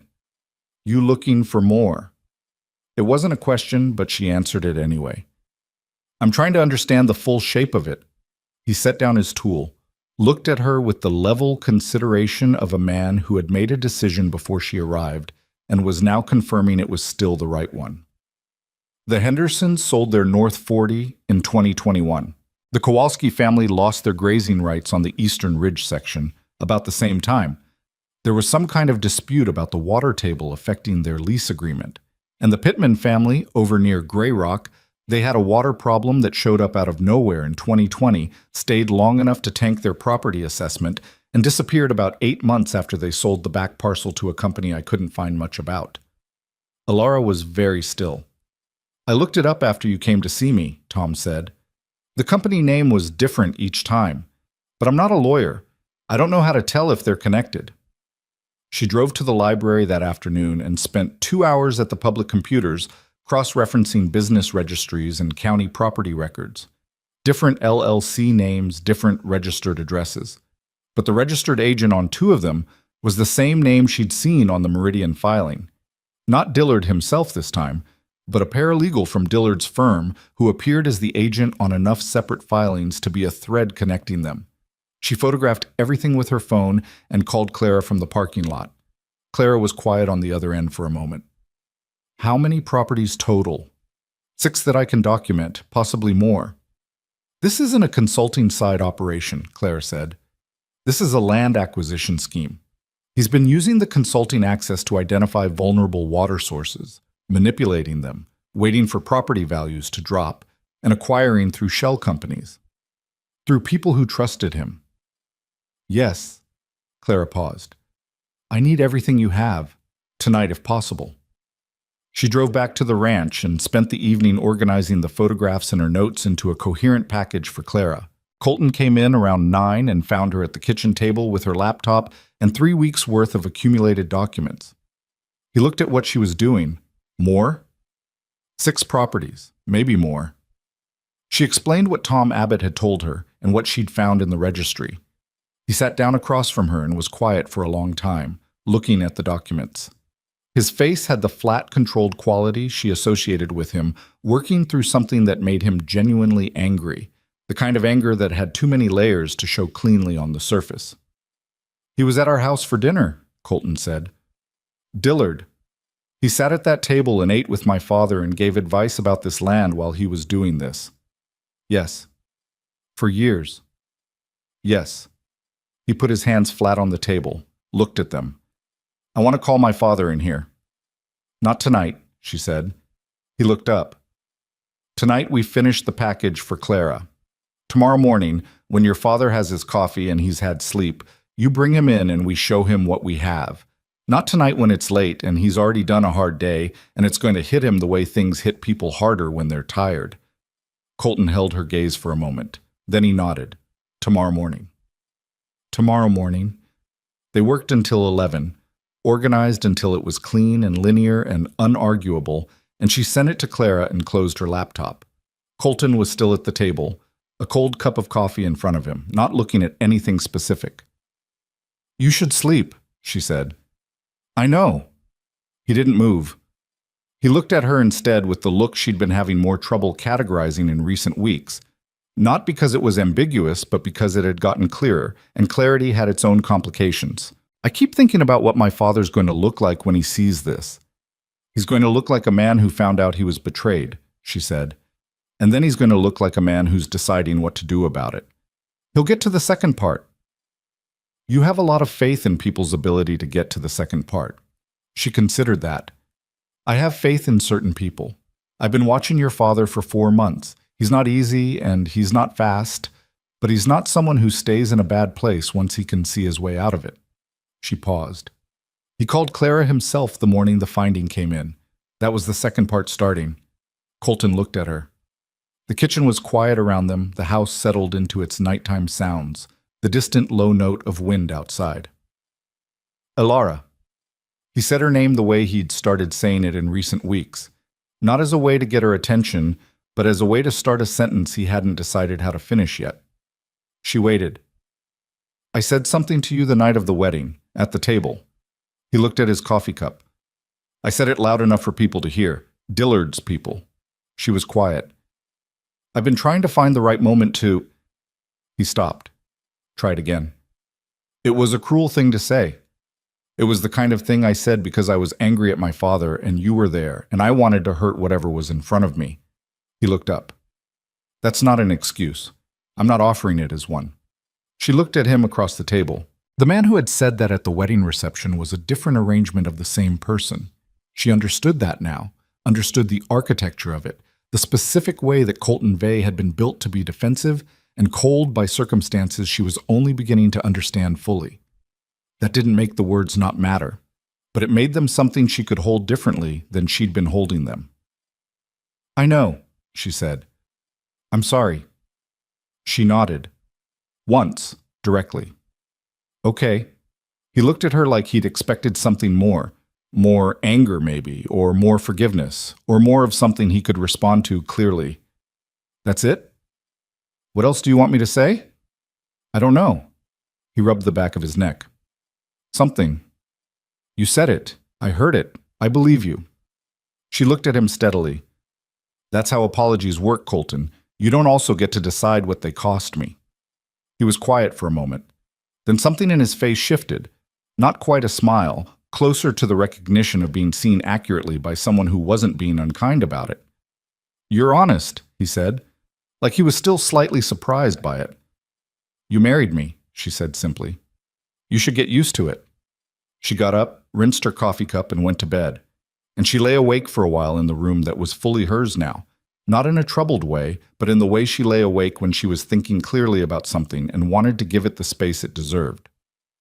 Garrick took the news the way she'd expected him to take it, badly at first, and then worse, and then with the particular controlled fury of a man who had been humiliated by someone he'd chosen to trust, which was a different and more complicated anger than any other kind. He looked at the documents for a long time without speaking. He asked 3 questions, all of them aimed at finding the gap in the argument, the place where this could be a different story than it was. Clara answered them without softening anything. When he was done looking for gaps, he sat back in his chair and was silent for almost 2 minutes. Alara counted. 6 properties, he said finally. "That we can document," Colton said. "There may be more the AG finds." And Boyd knew. He said it without looking up. Boyd knew something, at least. "We don't know the extent of what Boyd knew," Alara said carefully. "We know he had a relationship with Dillard and that he was pushing the Northeast Section sale. The documentation we have is about Dillard and his companies, not about Boyd specifically." Garrick looked at her. "You're being careful with that." "I'm being accurate," she said. Careful and accurate look the same from the outside. The distinction matters to me. He held her gaze for a moment. Something moved across his face that was too layered to read completely. "You've been careful all the way through this," he said. "I've been watching." He looked at his hands. "I owe you an apology." "You don't." "I do." He said it with the flat finality of a man who had arrived at something and wasn't going to be redirected from it. "I told Colton when he married you that I hoped you understood your role here. I said it in those words." He looked up. "I'd like to know what you thought of that." She considered giving him a diplomatic answer. She dismissed it. "I thought it was the most efficient way you had of telling me I didn't matter." He absorbed that. "Yes, that's right." He was quiet. "You've made yourself matter in a way I didn't account for." "I should say so." It was not a warm speech. It was not comfortable or smooth, but it was honest. And from Garrick Vey, honest without performance was about as much as could be asked, and she knew it. "Thank you," she said, and she meant it. The AG's investigation moved with more speed than she'd expected once the pattern documentation landed on the state's desk. There were people in the Attorney General's office, Clara explained, who had been watching certain kinds of land acquisition activity in the region for a while without having enough in one place to act. What Alara's documentation provided was the thread that connected separate incidents into a coherent picture, and once you had the thread, the whole fabric was visible. Dillard's lawyers filed a motion to limit the scope of the investigation in March. The motion was denied. In April, Dillard himself accepted a meeting with the AG's office, which Clara said was the move of a man who thought he could still talk his way to a favorable arrangement. The meeting produced a preliminary agreement to restore the water reroutes on 3 affected properties, including the Vey Northeast section, as part of a negotiated settlement framework that was still being argued. The Vey Northeast section restoration began on a Tuesday in late April, when the ground had softened enough to work. Ed Garber from the Water Board came out to supervise, and Pruitt was there, and 2 county engineers with equipment. Alara stood at the edge of the work area with Colton beside her and watched the channel being restored to its original course, the water moving back into the path the 2009 survey had mapped. It was not dramatic. It was equipment and dirt and an older man with a clipboard checking coordinates. But she watched it with the particular attention she gave to things that had taken a long time to arrive. "Sector 7's coming in," Pruitt said, coming to stand beside them. He meant the grass. The winter rest and the adjusted rotation had done what she'd said it would do. The grass in Sector 7 was coming back, thicker than it had been, the soil beginning to hold what was given to it again. "Another season and you won't see the difference from the sections around it," she said. Pruitt made the small sound that was his version of approval and went back to watching the engineers. Colton stood beside her without speaking for a while. This was something they did now. stood near each other in silence that had stopped being uncomfortable and had become instead the kind of quiet that existed between people who'd gotten past the need to fill space. She'd noticed when it changed. She hadn't said anything about it. "My father wants to meet with the small ranchers," Colton said. "The ones you talked to. He asked me to set it up." She turned to look at him. "He asked you?" "He asked me to ask you to help him set it up." He looked at the work crew. His words were, "Ilara knows these people better than I do after 6 months." Which, from my father, it's a significant thing. She thought about the long history of the Vey Ranch and its relationship with the smaller operations in the valley, the shadow it had cast, the way smaller ranchers had existed in its periphery for decades without being addressed directly. Garrick Vey calling a meeting was one thing. What the meeting could be, what it could begin to establish, was something else. "A watershed cooperative," she said. Colton looked at her. "Not the meeting. That's just a meeting. But if it's done right, that's what it could start. A formal cooperative for shared water management and pasture coordination among all the valley ranches. Everybody benefits if the water management is sound. The Veys can lead it, but it can't be Vey-controlled. That's what kills it before it starts." He was quiet, working through it. "My father won't like giving up control. Your father almost lost this ranch because he gave the wrong man too much of it." She looked at him. "He's not the same about control that he was 6 months ago." "No," Colton said. "He's not." He turned back to the water restoration work. "Tell me what you'd need for the cooperative. Structure, membership, governance." "I need to talk to Tom Abbott first, and Peter Crane. They'd be the ones to tell me what the other families would and wouldn't accept." "All right. Then talk to them." He paused. "You know you could have asked me to do any of this. I could have gone to Tom Abbott." "I know." "You didn't ask." "No." She looked at him. "Some of those relationships, I needed to build myself. It would have been different if you'd walked in. Not bad. Different. A Vey asking for cooperation carries a specific history, and a Whitmore asking carries a different one. A Whitmore who married a Vey asking carries both," she said. "That's the useful version." He looked at her for a moment, the particular look that she'd stopped trying to decode and had started simply receiving, which was its own kind of progress. "You think about things from the outside in," he said, "like you're always looking at the whole shape of it. My father taught me that. You can't run a small operation if you don't understand the larger system it's sitting inside." She looked at the water moving back into its restored channel. "Small ranches either understand the watershed or they go under. We understood the watershed, and you're applying it here. I'm trying." He nodded, looked at the work for a moment, then, "I told my father last week that the marriage shouldn't have been what it was. How it was set up." He said it looking at the engineers rather than at her, which was his way when he was saying something he'd worked at for a while. He said he'd done what he thought was practical. I said practical wasn't the same as right. He paused. He didn't argue with me. She said nothing for a moment. "I'm telling you because you should know I said it to him," Colton said. "Not for—" He stopped. "I don't know how to do this particular thing well. I want to be honest about that." "What particular thing?" He looked at her. "Saying that I was wrong about you in ways I can't just fix with an apology, and that I don't know the right way to—" He stopped again. He was a man who was much better with decisions than with sentences, she'd noticed, when the sentences were about things that mattered to him. "I notice you," he said finally. "I notice everything about how you operate, how you think, how you are with people. I've been noticing since the first morning ride." He looked away. "I'm not sure I handled that well." She let the words settle. She didn't rush at them or step back from them. She just looked at him, this angular, difficult, improving man who had said something cruel to her at a wedding reception and apologized for it and meant it, who had listened to her about the land and acted on what he heard, who had gone to his father and said the marriage shouldn't have been what it was. "You handled some of it badly," she said. "You handled other parts better than I expected." He looked at her. "That's the most honest accounting anyone's given me." "I told you." She almost smiled. "Get used to it."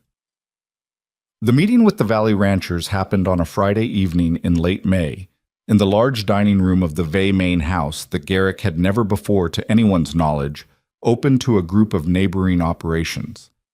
11 families came. Some of them Alara knew well by now, some she'd met only briefly. A few she recognized from church socials and county meetings, but had never spoken to directly. They came with the careful wariness of people who had been in the Vay orbit for decades without being invited inside it. And they came because Alara had called each of them personally, and because Peter Crane and Tom Abbott had vouched for the meeting in the particular way that people vouched for things, not with enthusiasm, with reliability. Garrick opened the meeting. He stood at the head of the room, and he looked older than he had in January, but not in a bad way. Older the way people looked when they'd put something heavy down, and the weight of carrying it had left a mark. He said that the Vay Ranch had been doing things a way that hadn't served the valley well, and that he intended to change that, and that the change was going to be led by his son and his son's wife, and he was going to stay out of the way. There was a silence after that. 11 families, most of them having waited years for something like this, not knowing quite what to do with receiving it. Alara spoke for 40 minutes.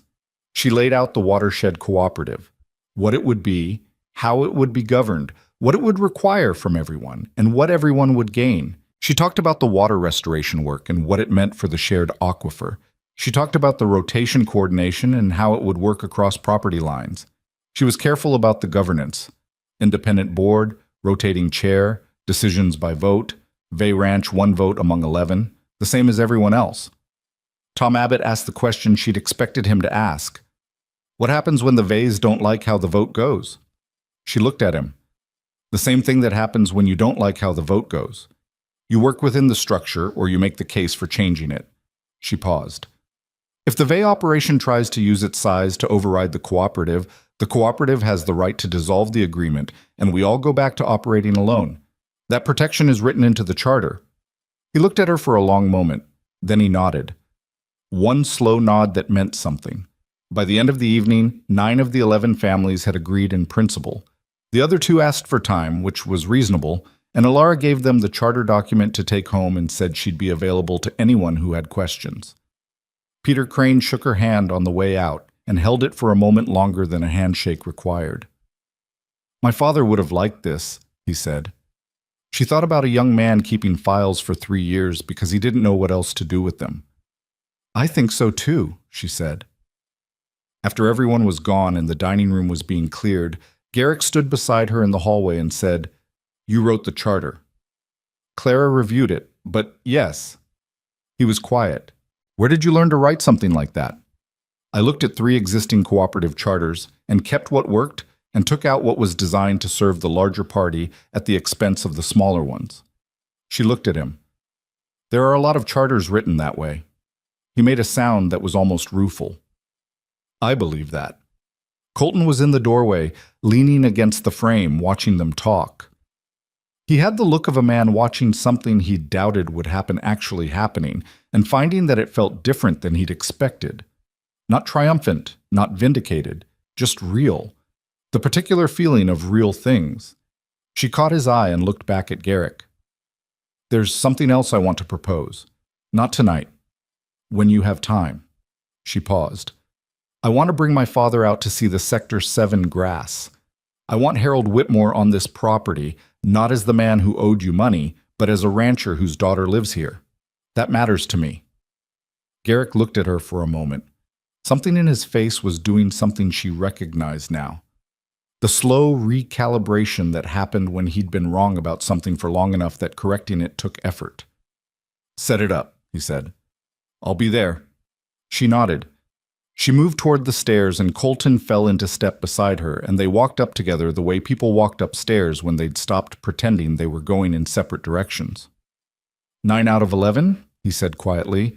The other 2 will come around. How do you know? Because the 2 that need more time are exactly the 2 who are most skeptical, and skeptical people, when they come around, are the most committed. She looked at him. Abbott was skeptical. Look at him now. He considered that. They were at the top of the stairs, the hallway going in both directions. He stood beside her and didn't move toward his own room. "What you said to your father," she said, "about the marriage." He looked at her. "I know you said it for the right reasons. I want you to know I also—" She stopped. Tried again. "This isn't the marriage we thought we were in, either of us." She held his gaze. "I don't think that's a bad thing." He was very still for a moment. "No," he said. "I don't think so either." The hallway was quiet around them. Somewhere outside, the May night was doing what May nights did in Montana. Cooling fast and clean after the day's warmth, the kind of air that made everything smell very clear and very present. She could hear it faintly through the window at the end of the hall. She looked at him one more moment, then said good night and went to her room. She sat on the edge of the bed in the quiet and thought about Harold Whitmore driving up the vague gravel road to see Sector 7, and about 9 families around a table in a room that had been closed to them for decades, and about water moving back into the channel where it had always been supposed to go.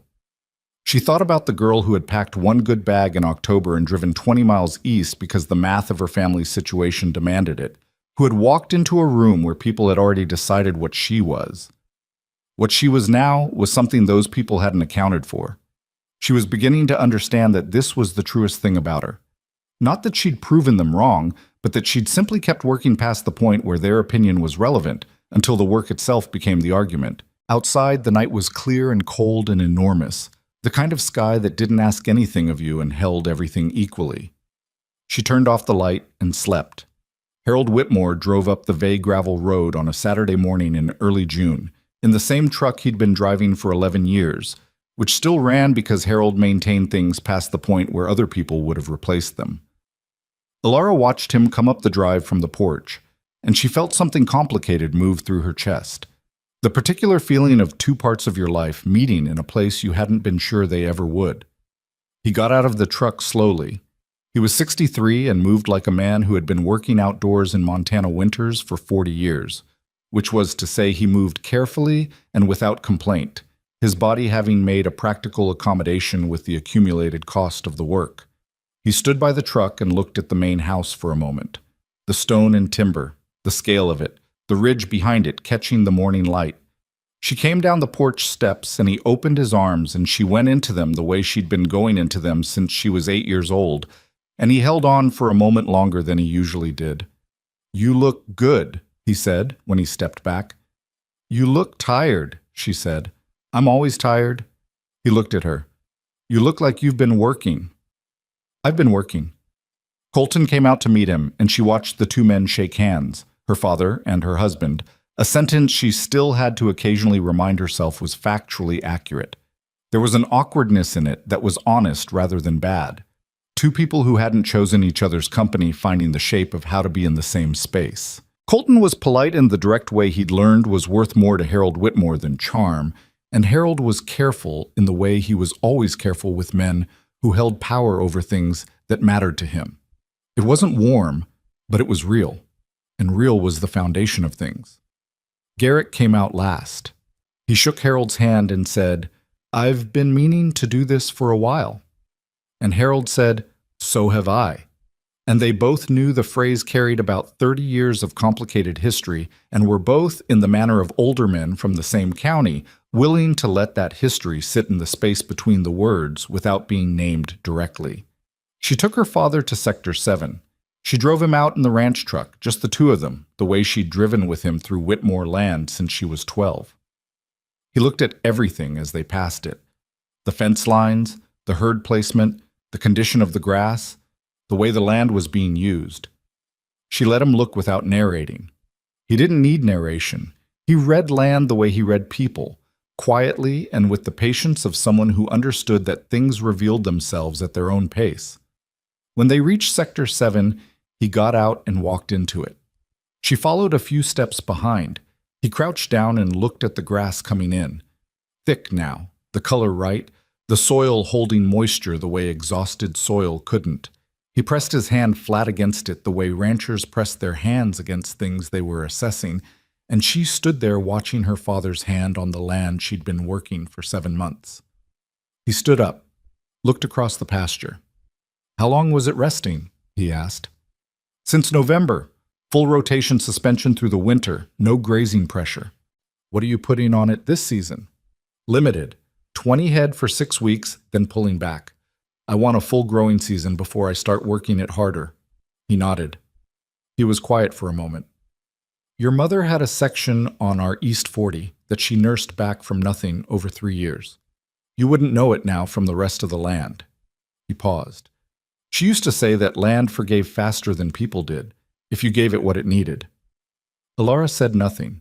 She'd learned to let her mother enter conversations when Harold chose to bring her in, to give those moments the room they deserved without pressing them into something more or less than what they were.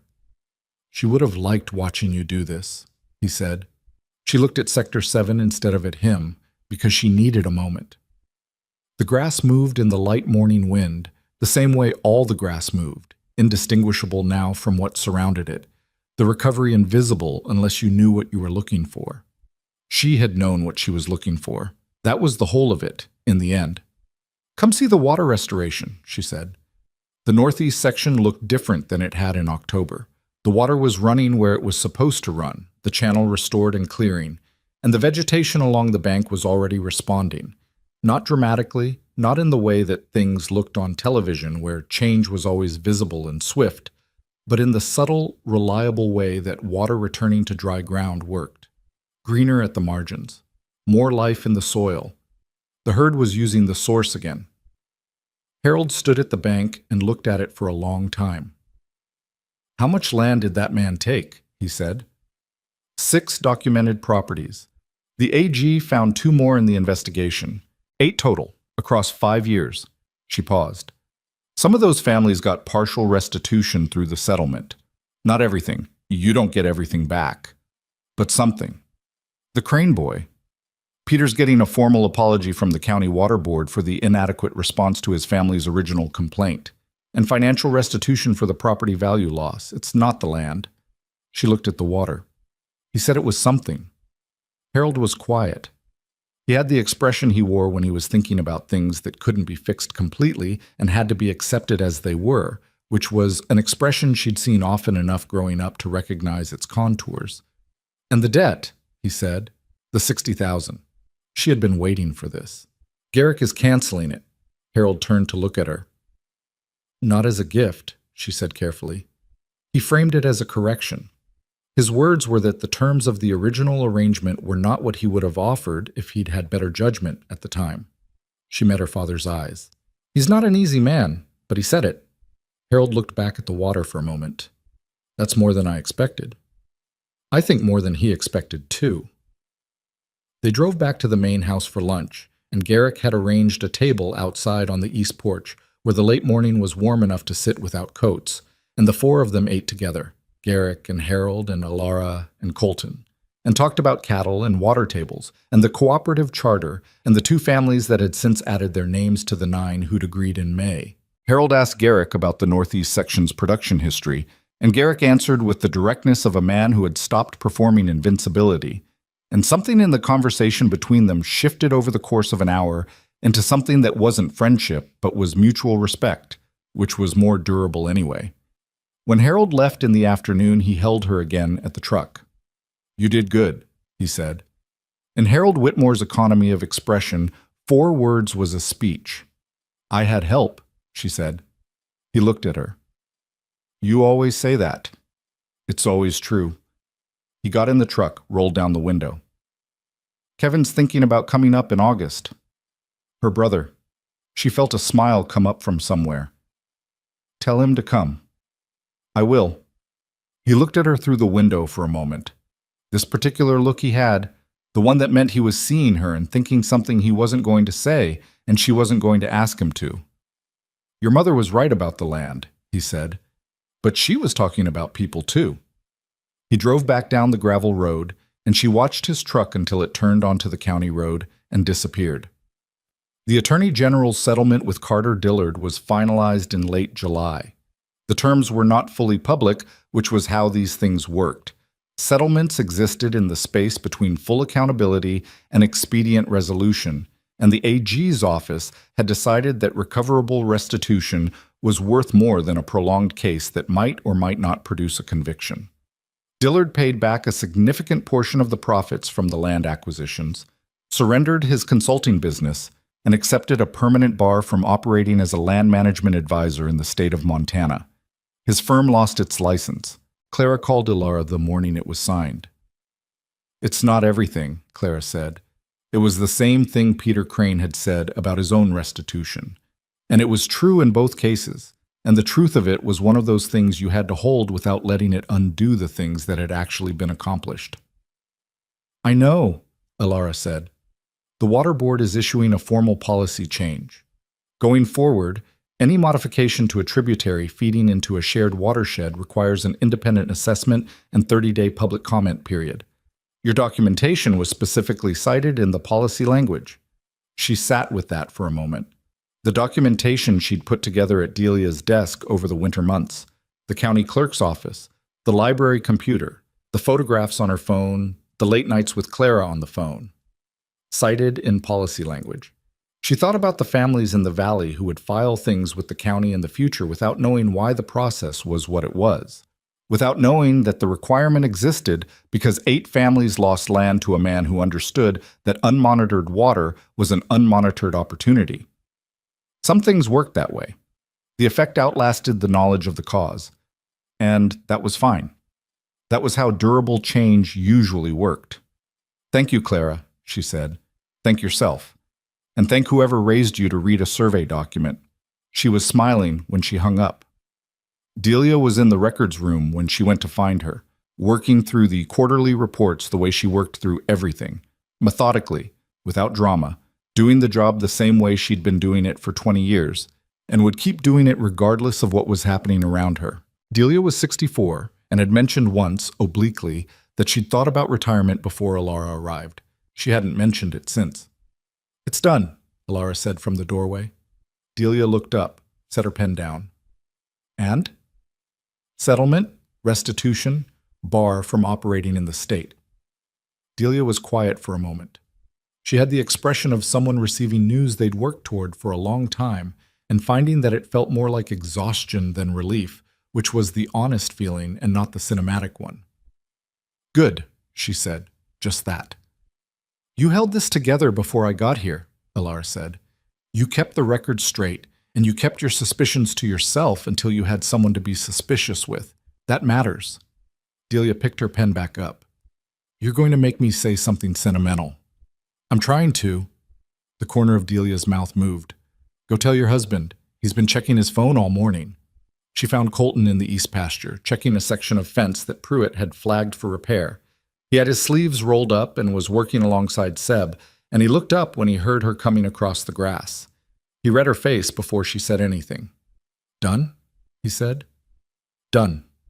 He handed Seb the fencing tool without looking at him and walked toward her. He stopped a few feet away, which was closer than he'd have stopped a few months ago. They'd been navigating this, the distance between them, how it changed, what it was becoming, with the same combination of carefulness and inevitability that they navigated most things. "How do you feel?" he asked. She thought about it honestly, the way she tried to think about things. "Like someone finished an argument I've been having for 8 months. She paused. "Tired. Relieved. Like I want to go look at Sector 7. He almost smiled.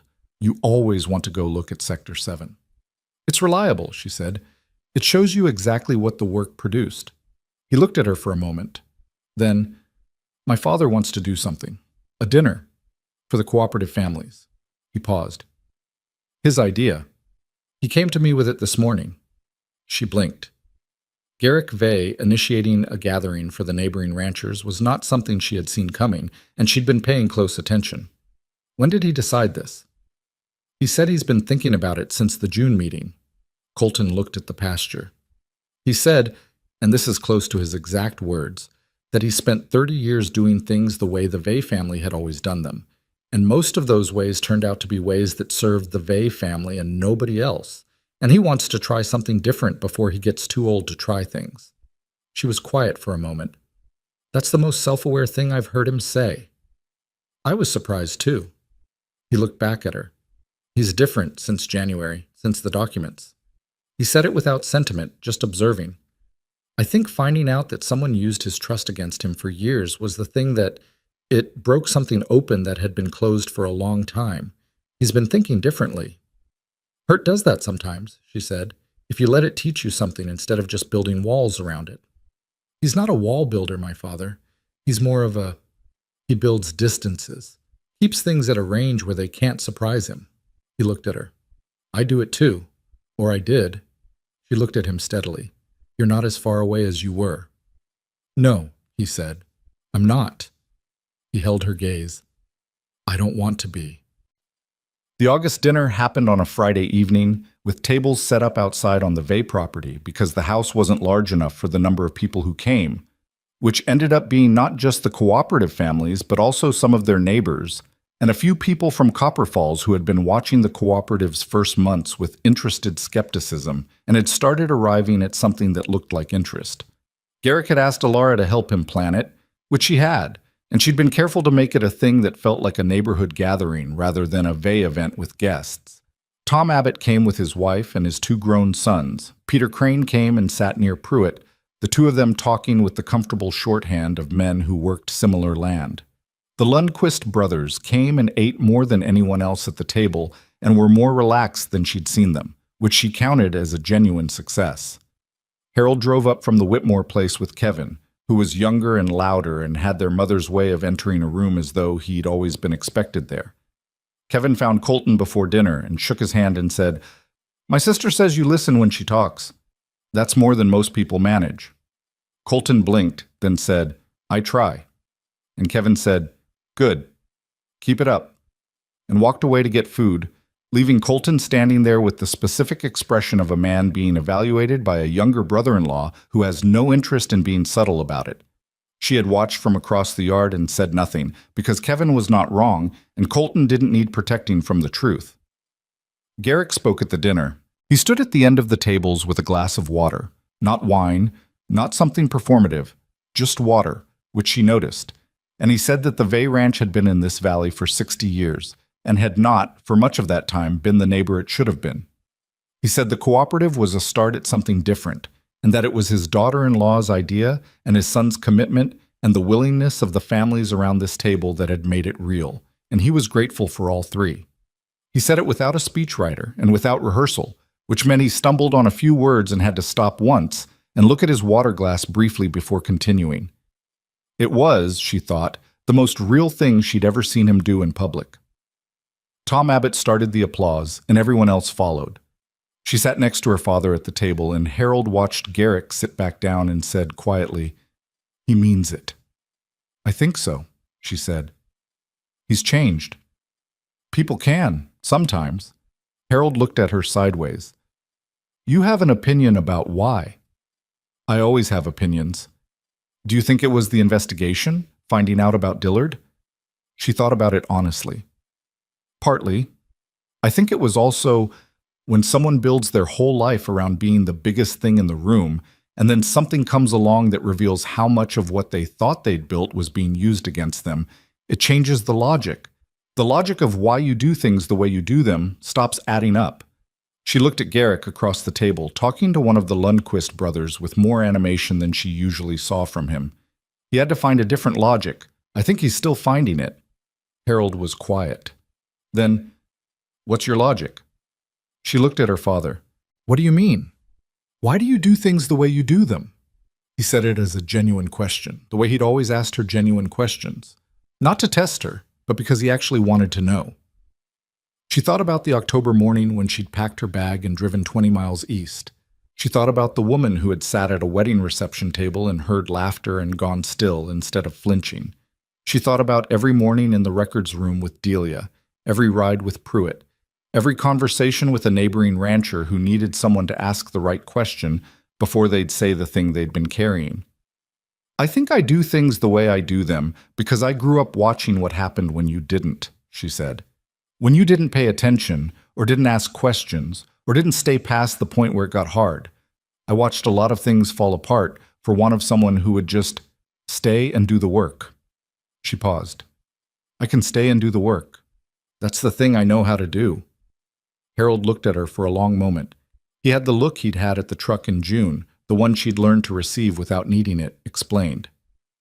"Your mother said something once," he said, "when the East 40 was at its worst and we weren't sure we were going to make it through the season. She said, 'Harold, the land doesn't care whether you believe in it. It only responds to what you actually do.'" He was quiet for a moment. "I've thought about that a lot." She had not heard that before. She held it carefully. "She would have liked you," Harold said. "Not would have liked watching you, the way he'd said it in Sector 7. Just you, the person she was." She put her hand over her father's hand on the table for a moment. He turned his hand over and held hers briefly. Then the conversation around them shifted and someone asked Kevin something, and Kevin responded too loudly and made everyone at that end of the table laugh, and the moment moved into the ordinary current of the evening. Later, after the tables were cleared and people were standing in the yard talking in the warm August dark, Colton found her at the edge of the yard where the light from the house didn't quite reach. He stood beside her in the dark, and they looked at the party from its periphery. 11 families, he said. 13 now. 2 more had joined in July. And your brother managed to tell me 3 separate things I needed to do better, all within the first hour. He likes you, she said. If he didn't like you, he wouldn't bother. I'm choosing to believe that. He was quiet for a moment. Alara? Yes. I've been trying to find the right way to say something for a while. He looked at the yard, the people, the lit windows of the house. I've been trying to figure out the right words, and I've been coming up with nothing useful, which is uncomfortable for me because I'm generally not someone who lacks words when it comes to decisions, she said. Right, but this isn't a decision. I mean, it is, but it's not like deciding about a water complaint or a rotation plan. He stopped. I want you to know that I think about this marriage differently than I did on the first day, fundamentally differently. Not because of what you did for the ranch, though that matters. Because of who you are when you're doing it, who you are when you're not doing it. He finally looked at her. Because of the way you held my father's apology without embarrassing him. And the way you told me the apology I owed you was mine to give and the cost of it was yours to set. And the way you know when to talk and when to just be there. He was struggling with it, and she let him struggle. She didn't rescue him from it. I don't know how to say this without it sounding like I'm reporting findings. She looked at him. You're better at it than you think. He held her gaze. I love you, he said. That's the thing I've been trying to find the right words for. There aren't better words than those.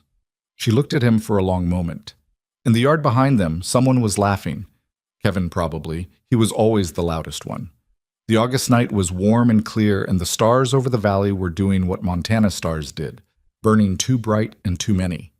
She thought about October, about the drive east, about sitting at a table and being laughed at. She thought about all the mornings and all the work and all the ways she hadn't known how this was going to go. I know, she said. I've known for a while. And? She looked at him steadily, this man who had been difficult and was better, who had been closed and had opened, who sat at a kitchen table at 5 in the morning and listened to her talk about rotation maps for 40 minutes, and then asked to see the land himself. And I love you too, she said. I've been working up to saying it in that exact order, since you clearly needed to go first. He looked at her, and then he laughed. A real laugh. One she hadn't heard before. Something that came from somewhere uncomplicated in him, and she thought, there it is. That's the thing that was always there under the rest of it. He reached over and took her hand, and she let him hold it, standing at the edge of the yard in the August dark, while 13 families talked and ate in the light behind them. The first year of the Valley Watershed Cooperative produced results that were, as Tom Abbott told her in September when the quarterly assessment came in, better than he'd expected and worse than she'd probably hoped. That's about right, she told him. You're not disappointed? I'm a rancher, she said. Disappointed is just Tuesday. He laughed. He laughed more than he used to, she noticed, around her. She thought it was because she'd stopped being a concept to him. The Vay wife, the Whitmore daughter, the woman who'd filed the water complaint, and had become simply Alara, someone he called on a Thursday when his east fence had a problem and he wanted a second opinion before he called the contractor. That was what she'd wanted more than any formal outcome. More than the settlement terms and the policy change and the cooperative charter with its 11 clauses and its rotating chair. She'd wanted to be someone this valley called on, someone who was just part of the place. Not a story, not a symbol, not a proof of anything. Just Alara, who knew the land and picked up the phone. The second year, the cooperative expanded to 17 members. A ranching publication out of Billings wrote a piece on the valley watershed model.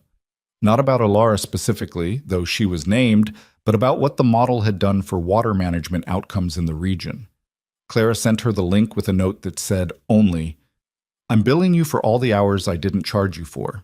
She sent Clara a very good bottle of wine and a handwritten note. Delia retired in March of the second year, which she'd been planning for longer than she admitted, and the records room became something more organized and more expansive under the woman Alara hired to replace her. A 27-year-old from Missoula named Jade, who had grown up on a ranch and had a degree in agricultural economics, and could build a spreadsheet that made Alara's notebooks look approximate. Delia came back twice a month to check on things, which Jade accepted with the wisdom of a young person who understood that knowing things and having seen things were different kinds of knowledge. Garrick had a health scare in the autumn of the second year. His heart, a warning rather than a catastrophe, the kind of thing that rearranged a person's relationship to time. He spent 3 weeks being more careful and more quiet than usual, and in that time he and Colton had the conversation they'd been not quite having for decades, about the ranch, about the future of it, about what it meant to hand something over versus what it meant to hold on. She was not in those conversations. They were not hers to be in. What came out of them was that Colton formally took over the operational leadership of the Vay Ranch in December, with Garrick stepping back to a role that involved a lot of opinions and no final decisions, which suited both of them better than anyone admitted. Garrick's opinions were still good, mostly. The not having final decisions was the part that had changed, and that change had been a long time coming. She stood beside Colton in the barn on the morning the transition was formalized, not with paperwork or ceremony, just Garrick handing Colton a specific set of keys that had been on his key ring for 20 years and saying, "You know what these are for," and Colton saying, "I know," and that being the whole of it. Garrick walked back to the house in the early morning.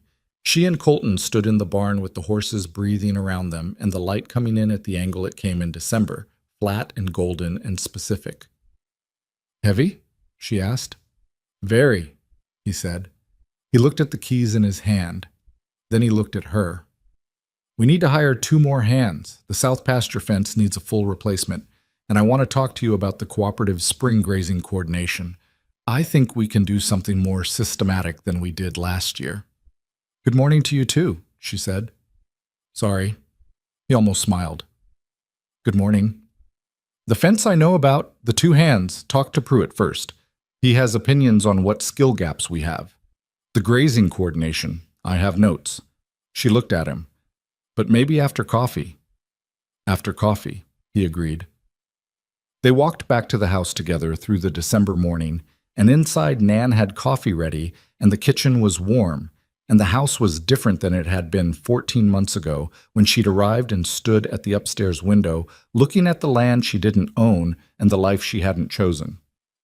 She stood in the kitchen now and poured 2 cups of coffee and set one in front of her husband and thought, "I chose it. Not at the beginning. She hadn't chosen it at the beginning, and honesty required her to hold that clearly. She'd been driven to it by math and circumstance and the limited options of people without enough money. But somewhere between the rotation maps and the kitchen table at 5 in the morning and the county records office and the dinner in August and the handheld in the dark, she had stopped being driven and started moving under her own direction, and those were not the same thing, and she knew the difference. She thought about what she would tell someone, if someone asked. Not about the water rights or the cooperative or the settlement, about the part that was harder to document. She would tell them that the world had a persistent habit of deciding what you were before you arrived, deciding from the outside from what you looked like, from what family you came from what you owed. And the world was often very good at getting you to accept that decision. It made the decision early, and it made it loudly, and it made it in public, and if you weren't paying attention, you started to repeat it back to yourself until you couldn't remember who'd said it first. She would tell them that the only reliable answer to that was not to argue with the decision. Arguing with the decision gave it too much of your attention. The answer was to go to work, on whatever was actually in front of you, with whatever you actually had. Not heroically, not with great speeches or dramatic gestures, just work. The next thing, and then the next thing, and then the next. And to be honest about what you found, and to tell the people around you what you found, and to trust that documents and facts and the actual state of the land were more durable than anyone's opinion of you. She would tell them that this wasn't wisdom she'd arrived at. It was what she'd watched her father do on the Whitmore property for 30 years, and what she'd seen Pruitt do in his 15 years on the Vay Ranch, and what Delia had done in the records room with her suspicions and her careful files. People who didn't have power mostly understood this instinctively because they didn't have the luxury of the alternative. The people who struggled with it were usually the ones who'd been told their whole lives that their opinion of things was the same as the truth of things. Colton had been one of those people. He would probably tell you so himself now, if you asked him honestly. He'd been the heir of an operation that had told him his perception was reality, and reality had required him to unlearn that in the most uncomfortable possible way, and he had unlearned it imperfectly, the way people unlearned everything, not completely, not permanently, but enough, and repeatedly, and with increasing willingness. She thought about the second table, the laugh that had moved through the wedding guests like a wave, there and gone, not everyone, and not nothing. She didn't think about it often anymore, but she thought about it clearly when she did, without the heat that had been there at the beginning, the way a scar was still there without the pain being there. She hoped whoever had laughed had noticed what had happened since, not because she wanted them to feel bad about it, but because she thought there was something instructive about it, if you were paying attention. That the person you dismissed in October was running the most functional watershed cooperative in the region by the following summer. That the woman you wrote off as the wrong size and the wrong family and the wrong background had turned out to be the right person for the work that needed doing. She hoped it had made someone think differently about who they wrote off and why, because that was the only use contempt had. It was useful when it turned around and taught you something, and useless if it didn't. The Sector 7 grass was indistinguishable from everything around it now. You had to know to look, and even then you were looking at health, at restoration, at what a piece of land did when it was treated correctly. It had taken 18 months. She walked through it sometimes in the early morning, Cress moving slowly beside her, both of them easy in the way they'd gotten easy over the course of a year and a half of mornings. She walked through it and felt the ground under her boots, and thought about what her mother had said to her father about land forgiving faster than people. It wasn't entirely true. Land didn't forgive? Exactly. It responded. It responded to what it was given, and it responded honestly, without sentiment or grievance, without memory of what had been done wrong if you stopped doing the wrong things. There was something clarifying about that. Not everything should work that way. People needed memory, needed accountability, needed to name what had been done before they could move past it. But there was something worth taking from the land's logic, that the question was never entirely what had been done before. The question was also what was being done now, today, with the actual conditions in front of you. She did the work today. That was the thing she knew how to do, and she kept doing it, and it kept being enough. On a morning in the third spring, she stood at the northeast water source with Colton and watched the water running clear and full through the restored channel, higher than it had been in years, because the winter had been wet and the upstream land management had improved, the cooperative's effects beginning to compound in the ways that good systems compounded when you gave them enough time. The grass along the bank was thick. The herd was using the source the way herd naturally used water, unhurriedly, spread out, the calves moving between the adult animals with the casual confidence of young things in a place that was safe. Colton stood beside her with his coffee going cold, the way coffee always went cold between them when something more interesting was happening than the coffee. "Peter Crane called me yesterday," he said. "About the coordination meeting?" "About that and something else." He looked at the water. "He's thinking about trying to get his South parcel back. The company that bought it is looking to divest some of their holdings, and he thinks there might be a window." He paused. He asked if the cooperative could help him structure an offer, pooled backing maybe. She turned to look at him. "Can we?" "I don't know. I wanted to ask you." She looked back at the water, at the land around it, the sky above it, the ongoing ordinary daily fact of it. 22,000 VA acres and 13 cooperative members and a water board policy change and a state settlement and Delia's files and Tom Abbott's careful words and Peter Crane keeping everything for 3 years because he didn't know what else to do with it. Set up a call with Clara, she said, and ask Peter to bring whatever he has on the parcel's current valuation. She paused, and asked Tom Abbott what he thinks about it. He's going to have an opinion. He always has an opinion. That's why I want to hear it. She finished her coffee, which was cold, and handed the cup to Colton, who took it without comment, and she walked toward the fence line to check the section Pruitt had flagged last week. Her boots in the spring grass, the morning doing its ordinary work of becoming the day. There would always be a next thing. The fence, and then the coordination meeting, and then Peter Crane's South Parcel, and then whatever came after that. Another season, another problem, another piece of land that needed the work it needed. That was the nature of it. That was the whole of it, actually, if you looked at it clearly. Not a destination, not a moment of arrival, not a morning when you woke up and found that everything had been resolved and your work was finished. Just the work itself, continuous and demanding and honest. The land responding to what you gave it. The people around you responding to the same.